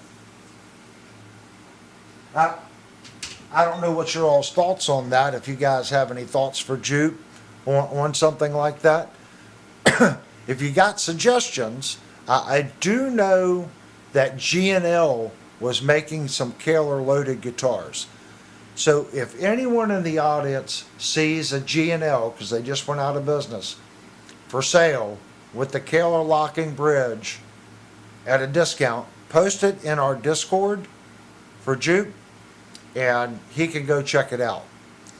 I see BCG 5150 guitars. If you put an FU toe springs on the block, it would definitely feel a better feeling. They get made with the best springs.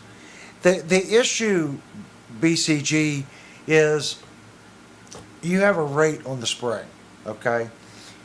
A fulcrum based tremolo is just firmer feeling than a cam based tremolo. I have Jupe's other guitar here, and we are going to change springs in it again. We're going to try to soften it.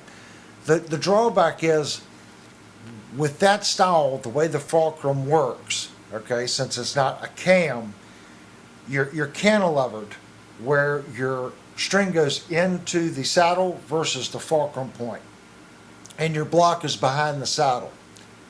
So when it moves, it requires more pressure on that spring to keep the bridge parallel to the body.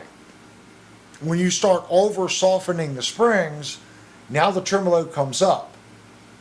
Now you have to run the screws in on the claw to bring the tremolo back down to parallel. 95% of the time when you do that, you just lost your spongy feel, because it has to be in equilibrium. I get it. The diameter of the spring, the ratio of the rate of the spring, the thickness of the wire, it all does make a difference. But a cam tremolo will always feel softer because the cam is here and the saddle placement is here. Okay? Your saddle's right behind the cam. It takes less pressure on that spring to keep equilibrium. Now, here's my string. The fulcrum base is way over here. This is your fulcrum. And then your block is back behind the saddle. It's basic physics. The further you are off the tangent of that string going over from your fulcrum point, the stiffer it's going to become, because you have to counter that offset with springs. That's why I'm recommending a cam tremolo to it, because the offset is a quarter versus a fulcrum based tremolo. And a lot of the people that say they don't like the Kaler cam bridge, they say it's too squishy feeling, too soft feeling. So if Jupe does get one, and he goes, oh, it's too squishy feeling, they do make a harder spring for it. Even with the harder spring in the cam tremolo, it's still softer than a well-balanced Floyd Rose bridge. It's a completely different monster. So not everyone likes the same thing. Like, I like the way the 2700 Killer Kaler feels. They no longer make that bridge. That's my favorite bridge. But it is stiffer than a cam-based bridge. It's one of those things. The, Vega trim? The reason the Vega trim has such a nice feel is the fulcrum point's really short on it.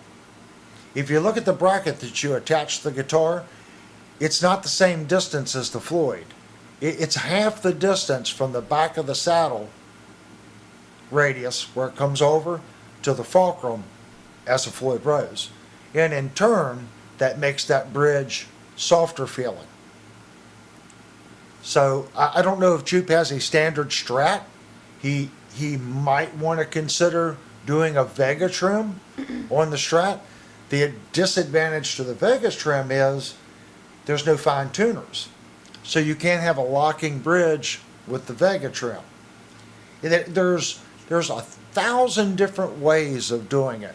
FU Tone makes a lot of different blocks. They make a lot of different saddles, make a lot of different springs. But from what I've seen, the best spring that you can put on a Floyd Rose bar for softness is the Fender Black Springs. There's only so many different vendors making things. A lot of companies just repackage the same thing and call it a different name. Not saying FU Tone does that, but I know the fender springs work really well in the Floyd Rose block. The height of your block also changes it. The taller the block, the less springs required, because you're changing how the spring reacts. Jupe So said, if you got a 32 millimeter block versus a 42 millimeter block, the 42 is probably going to feel a little softer. Jupe said he needs the bar to go down smooth and easier. Yeah, I'm telling you, Jupe, I think you would be happy with a cam based tremolo. I really do. You can go to FU Tone, and I have played with so many different bridges. Just in my experience, there's no way you can make a fulcrum tremolo feel like a cam tremolo. I don't care if it's an edge bridge, a Kaler bridge, a Sophia, which is a high-end, stupid high-end fulcrum-based bridge, a Floyd Rose, a Godot. I don't care what it is. They all have a very large offset from the fulcrum to the saddle, so they're all going to be stiffer than a cam-based bridge. There are other companies that have dabbled in the cam-based bridge. Washburn made, well, a pretty bad one, from what I understand. They had problems with the saddles in them. I forget what that thing was called. I think it was called a Wonder Bar. They didn't have very good luck with it. It was kind of a ripoff of a Kaler that they had made. It had some problems. I'm trying to think of some other cam-based bridges.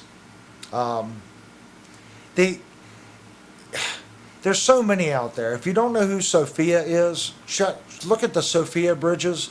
Sophia has a global tuner system. It's set up like the tremolo that Ibanez made for a couple of years that had the ball bearings. They had it was like a global tuner that you could gradually bring up the whole bridge in tune without playing with the fine tuners. It did give it a little bit softer feel, but it's still not a cam-based bridge. I believe that bridge is in the $700 price range. And then there's that company that everyone was talking about 2 weeks ago, that solid stainless steel bridge. You know, I looked into that. There was 2 channels really pushing that, and both of those channels really seemed to be hobnobbing that company. I haven't seen anybody else really doing anything about those. So I think that was something that about 2 or 3 weeks ago, they were really talking about it. I even forget the name of the bridge, but it was a solid stainless steel bridge. The only issue I saw with that bridge, the way it was designed, the fine tuners would be hard to turn. And that's sight unseen, not me not touching it and using it, but the design looks like it would have problems reaching down and doing the fine tuning. And they were claiming, oh, it's a direct fit to a Floyd Rose. It is. It just looks awful because the Floyd Rose route is so much bigger for the backside. When you put their tremolo in it, it looks bad because now you've got this big extra spot that's routed out in your guitar. Their tremolo looks great, but it looks horrible in a guitar designed with the Floyd Rose route because their tremolo is a lot narrower. It's a great piece. I think if you found a shop, Kiesel's not going to do it. You couldn't order that bridge and send it to Kiesel and say, route my guitar for this bridge. Jeff's going to laugh at you. Or he's going to charge you 20 hours of programming time. So there's a reason why the industry sets up a certain way. Whenever you start making changes on things, people have to retool. They've got to write new programs. That costs money. There's a reason why Kaler, isn't seen on more guitars. It's not that they're not good. It's just people don't ask enough for them. Then no one's calling Jackson and saying, I want a Kaler. Not enough. Not enough people are calling Jeff Kiesel and saying, I want a Kaler. Not enough. Because if there was, Jeff would go out on the floor with a CNC programmer and they would Design a pocket. It's not that difficult, Jeff. I program CNC machines. You're not going to pull the wool over my eyes. You program a pocket, routine, a Marcus, okay? Program just that routine, and you can edit it in to all your other routines on your guitar. It's a pocket routine, just like any other pocket routine in your full program. Wherever that routine is, in that category, in that line, you pull that routine out, you stick your new routine in. It's the exact same routine on every guitar. You may have to change your 0 point and your spot, but once you do that, the actual route pocket is the same. That's why they don't do it. Jeff don't want to go out and spend 20 hours, okay? Then he's got to prove it. Just because it works on paper doesn't mean it's going to work on the Haas machine. So then they got to stick a body in there and they got to do a prototype. They got to make sure it's right for the Aries, for this model, for that model, for this model. They got to make sure it's right. That's why you're not seeing Kaler and Sophia and that other, I think it was Scandinavian solid stainless steel. You're not going to see it. There's too many companies making Floyd Rose based bridges with the exact same basic plate design that works on all these programs that have already been written on these guitars. When everyone starts to do it and everyone starts making the part, the cost of that product comes down. Why? Because if Floyd Rose pisses off Jackson just like, you know what, Floyd, screw you. Hey, Mr. Godo, yeah, this is Mr. Big Cheese at Jackson. We want to order 10,000 bridges. What's your price? It's really that simple. It comes down to that, guys. Jackson, Charvel, Ibanez, all these companies, they have a choice. If that vendor pisses them off and starts raising their price point and now they can't do it, believe me, they stick with Floyd for a reason. They can shop it. Godo, Floyd Rose, all these secondary FU Tone that what's his name just brought up, they make a Floyd Rose clone. You don't need to change the route. They make a special base plate that's hardened steel. They make a block. They make better saddles. It's a Floyd Rose just with better individual components. So they could call FU Tone and say, we want all your high-end stuff on a bridge, and we need 5,000 of them. What's the best price that you can give us? Well, FU Tone's going to give them a good price because that gets their name out on a name brand instrument. Would Jackson ever do that? Absolutely not. Because FU Tone does not have the reputation of being that far more superior for someone to pay $300 or $400 more than just getting the USA or the high-end Floyd Rose bridge. Mini Guitar Society has to go. Okay, got many guitars. It's good to see regular people coming in.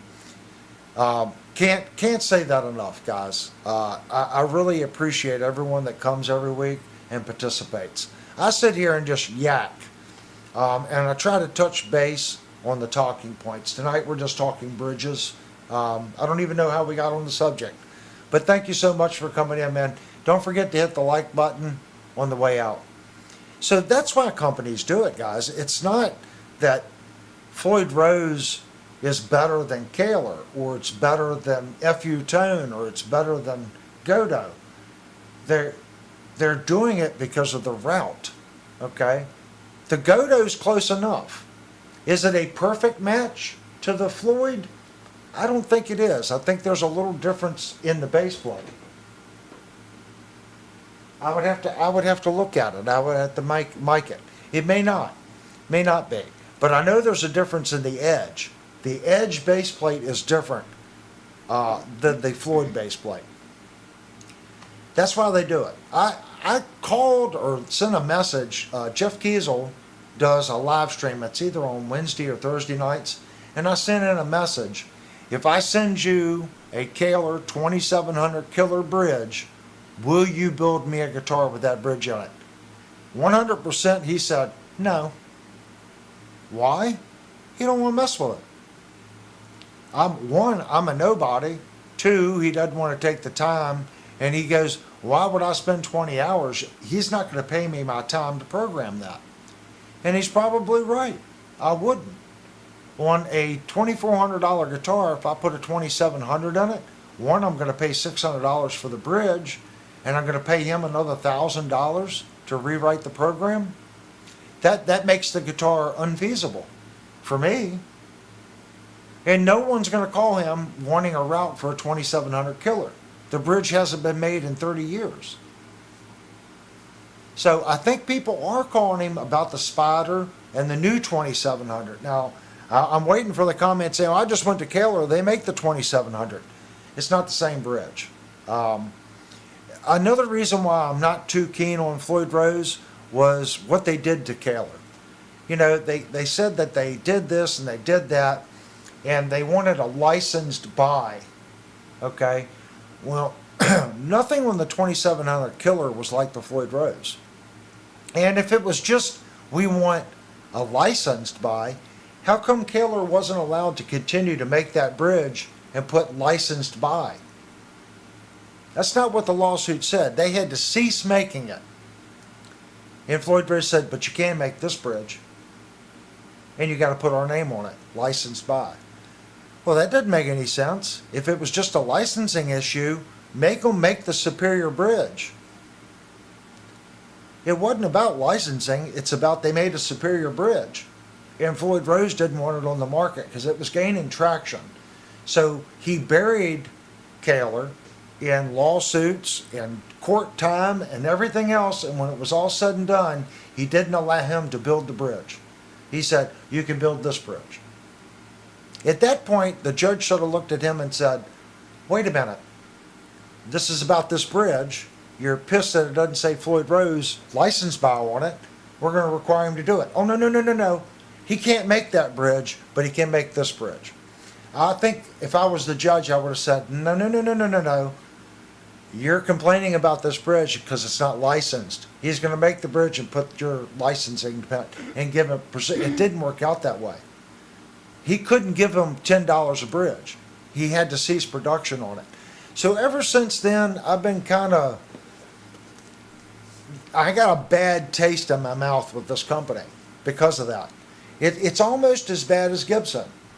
Every time you turn around, Gibson is suing somebody. And BCG says, and you have a square Floyd router and offset routing for Floyd's total different bridge. Yeah, it's a completely different bridge. I got a bad taste in my mouth with Floyd Rose over that. Everyone knows I want a P90 Les Paul.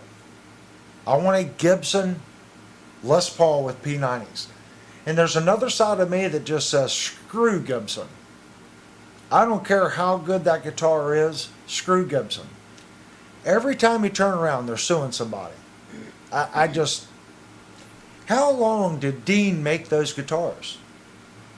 They're suing Dean. They're suing everybody. They started this crap in the 70s with Ibanez. You know, everyone talks about Firefly and Gibson. Well, hell, Ibanez and Bernie were doing it long before Gibson ever existed.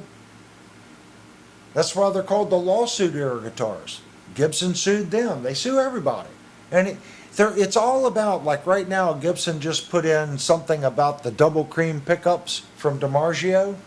How long has DiMarzio had that? You know, it's not a PAF. You know what PF stands for? It's patent applied for. PAF. That's what a PAF. He just built a picket and he applied for a patent. There's not a name. He just said, I'm applying for a patent applied for, PAF. That's where it came from. Now Gibson, all of a sudden, they want to be able to go, oh, it's a double cream. Okay. Well, Gibson's always trademarking everything under the sun. Why are they so upset that DiMarzio did this years ago? Now Gibson just wants to use the term. So I don't know what's going to happen with that, but I really hope the court system sticks with DiMarzio. Screw Gibson. BCG said, imagine if you could sue Gibson for every headstock that broke. Exactly. I mean, I don't want to get off on a tangent. I like Gibson guitars. And I think the people that probably work at Gibson are good people. But the lawyers and the corporate side of Gibson suck. Period. They suck. And they don't understand that they're destroying a name. Fender and Gibson are the companies. They are the companies. They're U.S. Gibson is the only company that, well, Kiesel, that only makes a USA product. Now, I get it. Some come off the production line. They're not too good. But Gibson is Gibson. You don't have to worry about getting a Gibson and it being made in Mexico or Indonesia or Japan or China or Brazil. When you buy a Fender, who the hell knows where it's made now? Jupe said, sounds like a monopoly. Couldn't Kaler appeal? Kaler can go back and build that bridge now. The statute of limitations is over. The difference is the cost of labor in the United States is quadrupled. And if you take a 2700 Kaler bridge apart, there's a lot of parts. I will give Floyd Rose this. It's a very cheap way of building a good bridge. It is the cheapest way of building a bridge that functions and is semi-reliable. The Kaler system is just better. You don't have to cut the ball ends off. The string goes through the tremolo. The locking, it locks the string right at the tangent point of where the string goes over the saddle. There's a semi-hollow tube that slides, the string goes through it, and it's cut at an angle. And the saddle has a groove, the string goes over it, and then that tube comes over and it locks the string in the saddle. It's literally locked right at the fulcrum point at the saddle. That's where it's locked. Steve said LP Ooh. double cut P90 with a Kaler double locking vibrato. Double cut P90 Kaler. Yeah, that would be cool. Thank you, Trucker Bob.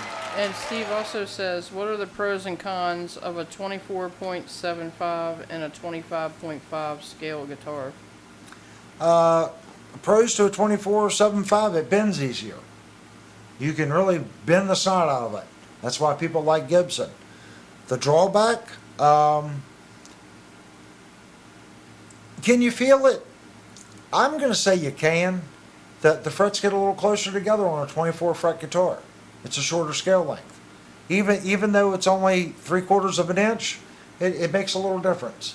And if you're used to a 25, it does make a difference. That's why a lot of people like the 26-inch scale length.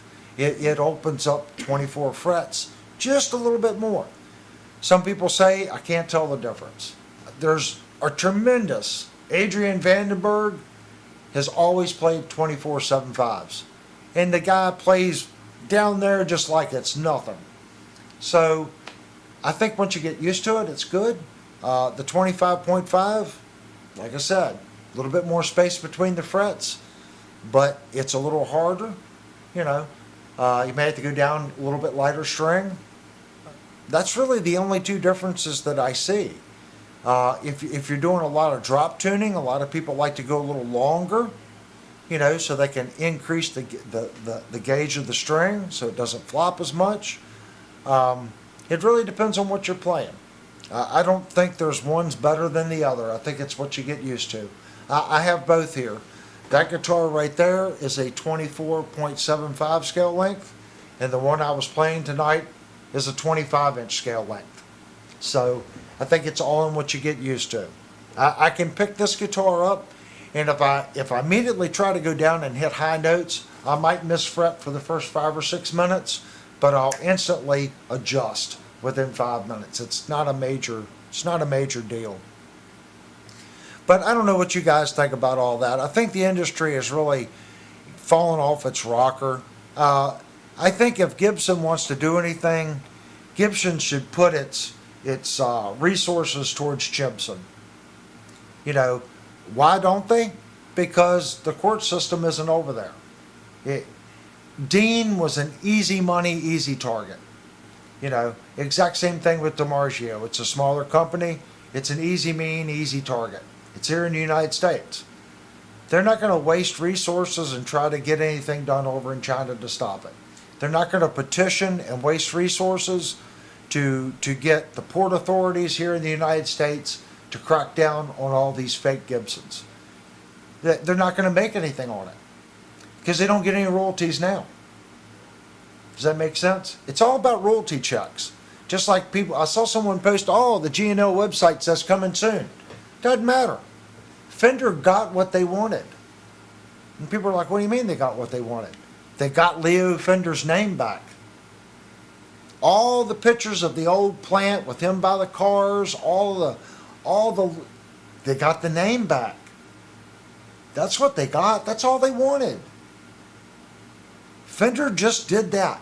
Now they're going to sell off the rest.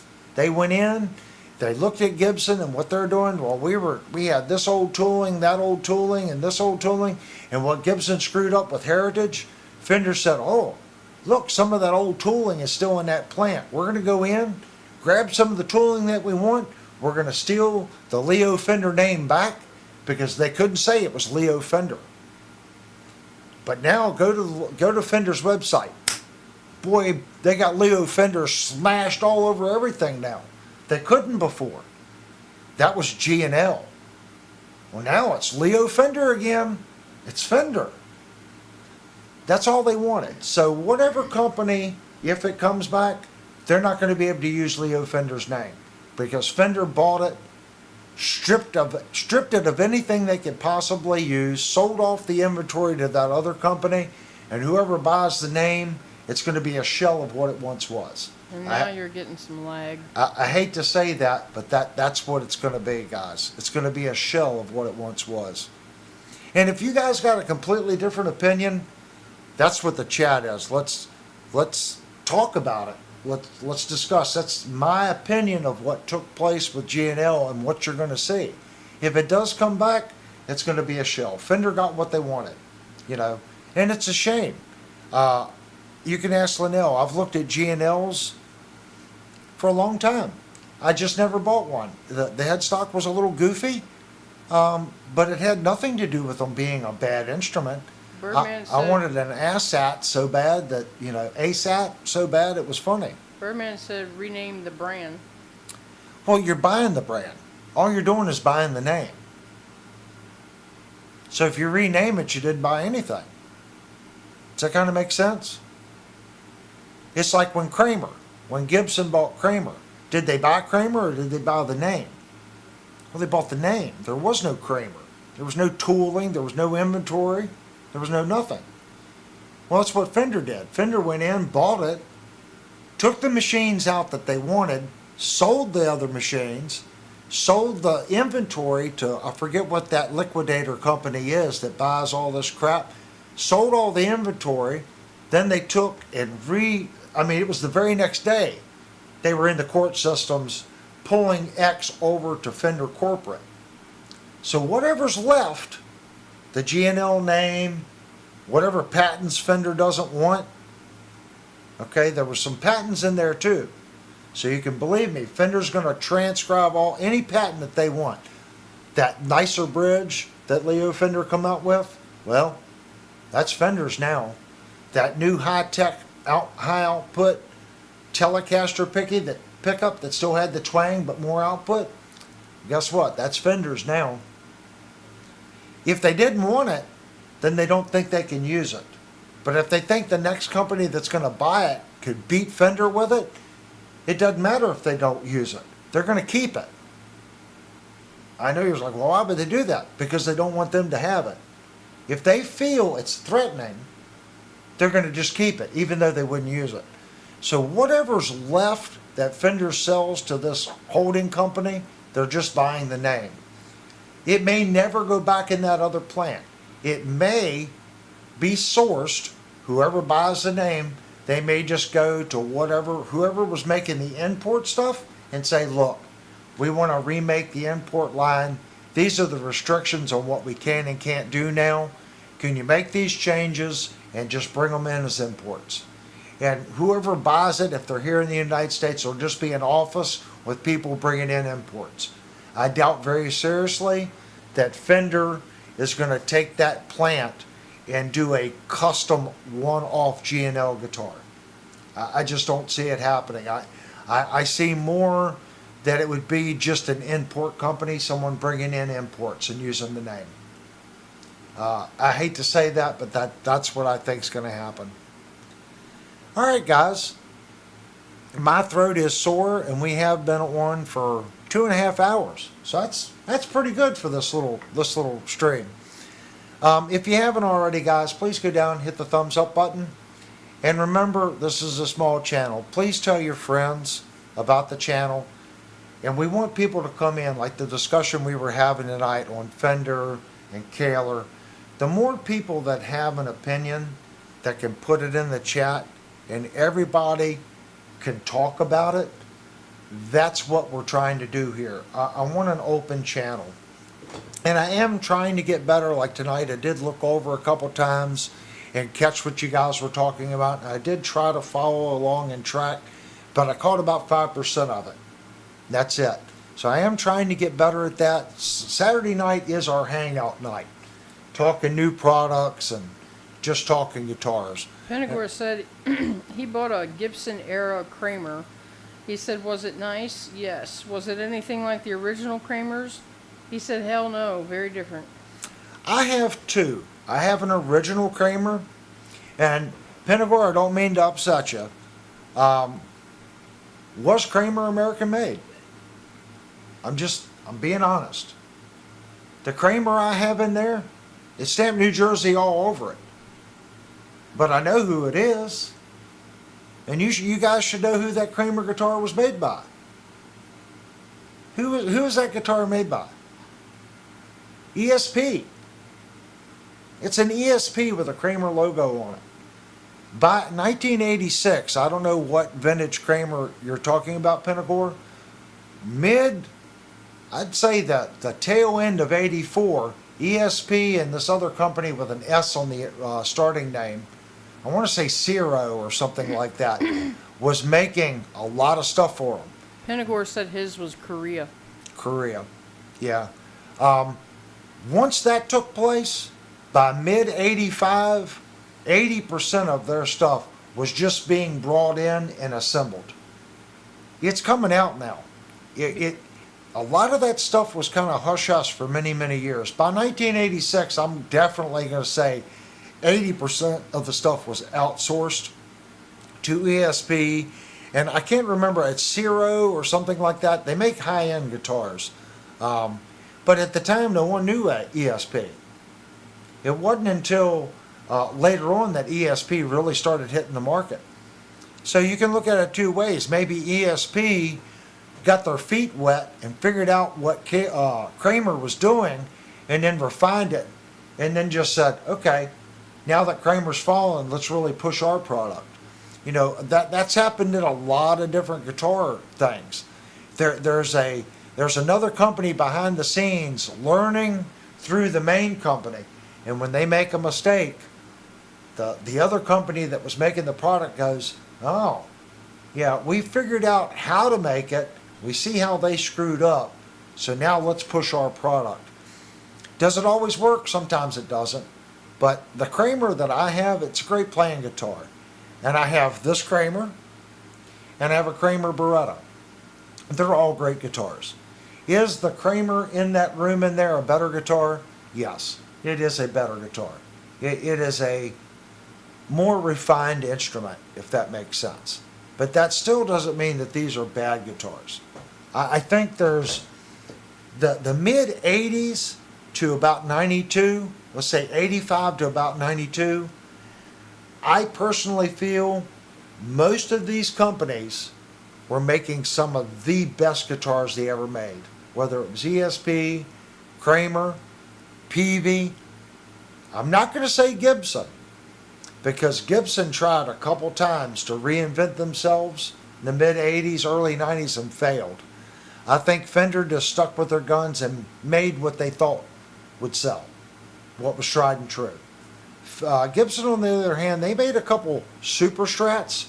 They made a Super Strat with a Gibson Explorer headstock on it, kind of goofy looking. If they would have refined it a little bit, I think it would have done okay. but they didn't push the product, and it upset the purists on the Gibson side. Just like Harley Davidson now, you can't make the old Harley guys happy, and you can't bring the new generation in all at the same time. And I think Fender is starting to get there too. You're trying to keep their old timers, their heritage alive, and it's restricting them from being creative and doing something new and out of the box. That's why I got a Honda, because my little butt can't lift a Harley. She did get a Honda. I did, and I went to Harley and tried, but they're just too heavy. Yeah, the Harley's been building the same bike for years. And the exhaust, my little legs get in the way. So it's the exact same principle. So I think that's what happened to a lot of these guitar companies. 85 to 92, there were some awesome guitars made. And you can find them. I'm not saying pay reverb prices for this stuff. Pay attention to your local classified ads. You'll find, it may not be this month or next month, but if you search, eventually you're going to find the guitar that you were looking for at a decent price. They are getting more expensive. I remember when the PV Nitros didn't sell for much money. Now they're wanting $900 to $1,000 for a Nitro, and they're wanting $2,000 for a Vandenberg that's beat up. That's kind of crazy. That's just how it is. Maybe we missed our opportunity. There was probably good guitars, if you guys know, in the late 90s, early 2000s. Some people say some of the Squiers in the 2000s were phenomenally built. You know, that's what the comment section is down below. If you guys know a period for a certain manufacturer that just made kick-butt guitars, put it down there. I know I've got 2 Squier custom shop guitars that I feel are great guitars. No one even knew Squier had a custom shop. They did. It didn't. No one wanted to pay that kind of money for a Squier. They were like, well, for that kind of money, I'll buy a Fender. So it didn't work for them. But the guitars were good guitars. But I see why they didn't make it. It was a Squier. It's like charging, like PRS now, $2,000 for an import. That should put the little flag up. It's coming, guys. The import's not going to be the cheap alternative. It's usually, what, about a third of the price of the American made? That just means the American priced guitar is just going to become, if it wasn't untouchable before, it's really going to be untouchable now. PRS and LTD, both of them, have just really went crazy on their import pricing. LTD and ESP has got the craziest. There's some LTDs that cost the same as the ESPs now. I don't understand the marketing, but it's coming. The true guitar that's being made here, like PRS is made an hour from me, that's going to minimize. He makes more money on that import than he ever will paying the employees in Maryland. It's just how it is. But he's going to keep them because when he makes that $7,000 American-made instrument, he can make it overseas and sell it for $2,000, and you think you're getting a good deal. He's making more money on that import than he is that $7,000 guitar, trust me. All right, guys, my voice is shot. We've been on long enough. Hopefully I didn't upset anybody. The channel's not about being mean to any company. The channel's here to discuss what we see in real life. And this is how I feel. And hopefully everyone in the chat has said how they feel about the topics that we went over tonight. That's what it's about. An open chat, just like you're at the music store. We're just a bunch of guitar players talking stuff. Alright guys, don't forget to hit the like button. And if you're new here, you didn't have to subscribe to chat. I want you to come in, join the chat, have fun. Go check out some of our guitar reviews and our how-to videos. There's a lot of information on this channel. Hopefully you'll find it useful and you'll consider subscribing. Alright guys, we're going to do our 5-minute ending window. That means you guys can finish up your conversations. And I'll see you guys Thursday. I'm going to try to have a video up sometime first part of this week. I hear Honey Bun Searcher for Jones said, "You upset me deeply, and I won't be back until next time." Damn it, I'll try harder next time. All right, guys, thank you so much. I really can't get over the community we've built here. Each week, we see different people. It might be 2 or 3 weeks, and then they come back. 5150, dude, anytime, man. I like when people come back. I get it. Sometimes it's like a broken record. You got to take a break, and you come over here, and you're chilling out over here for a couple weeks, and you come in. But when you come back, it makes me feel good. And your participation and your thoughts and your intuition and all that, that's what makes the chat awesome, and that's what makes the channel work. So thank everybody that contributed. All right, we're going to do our ending scene, and I hope I see everyone Thursday night.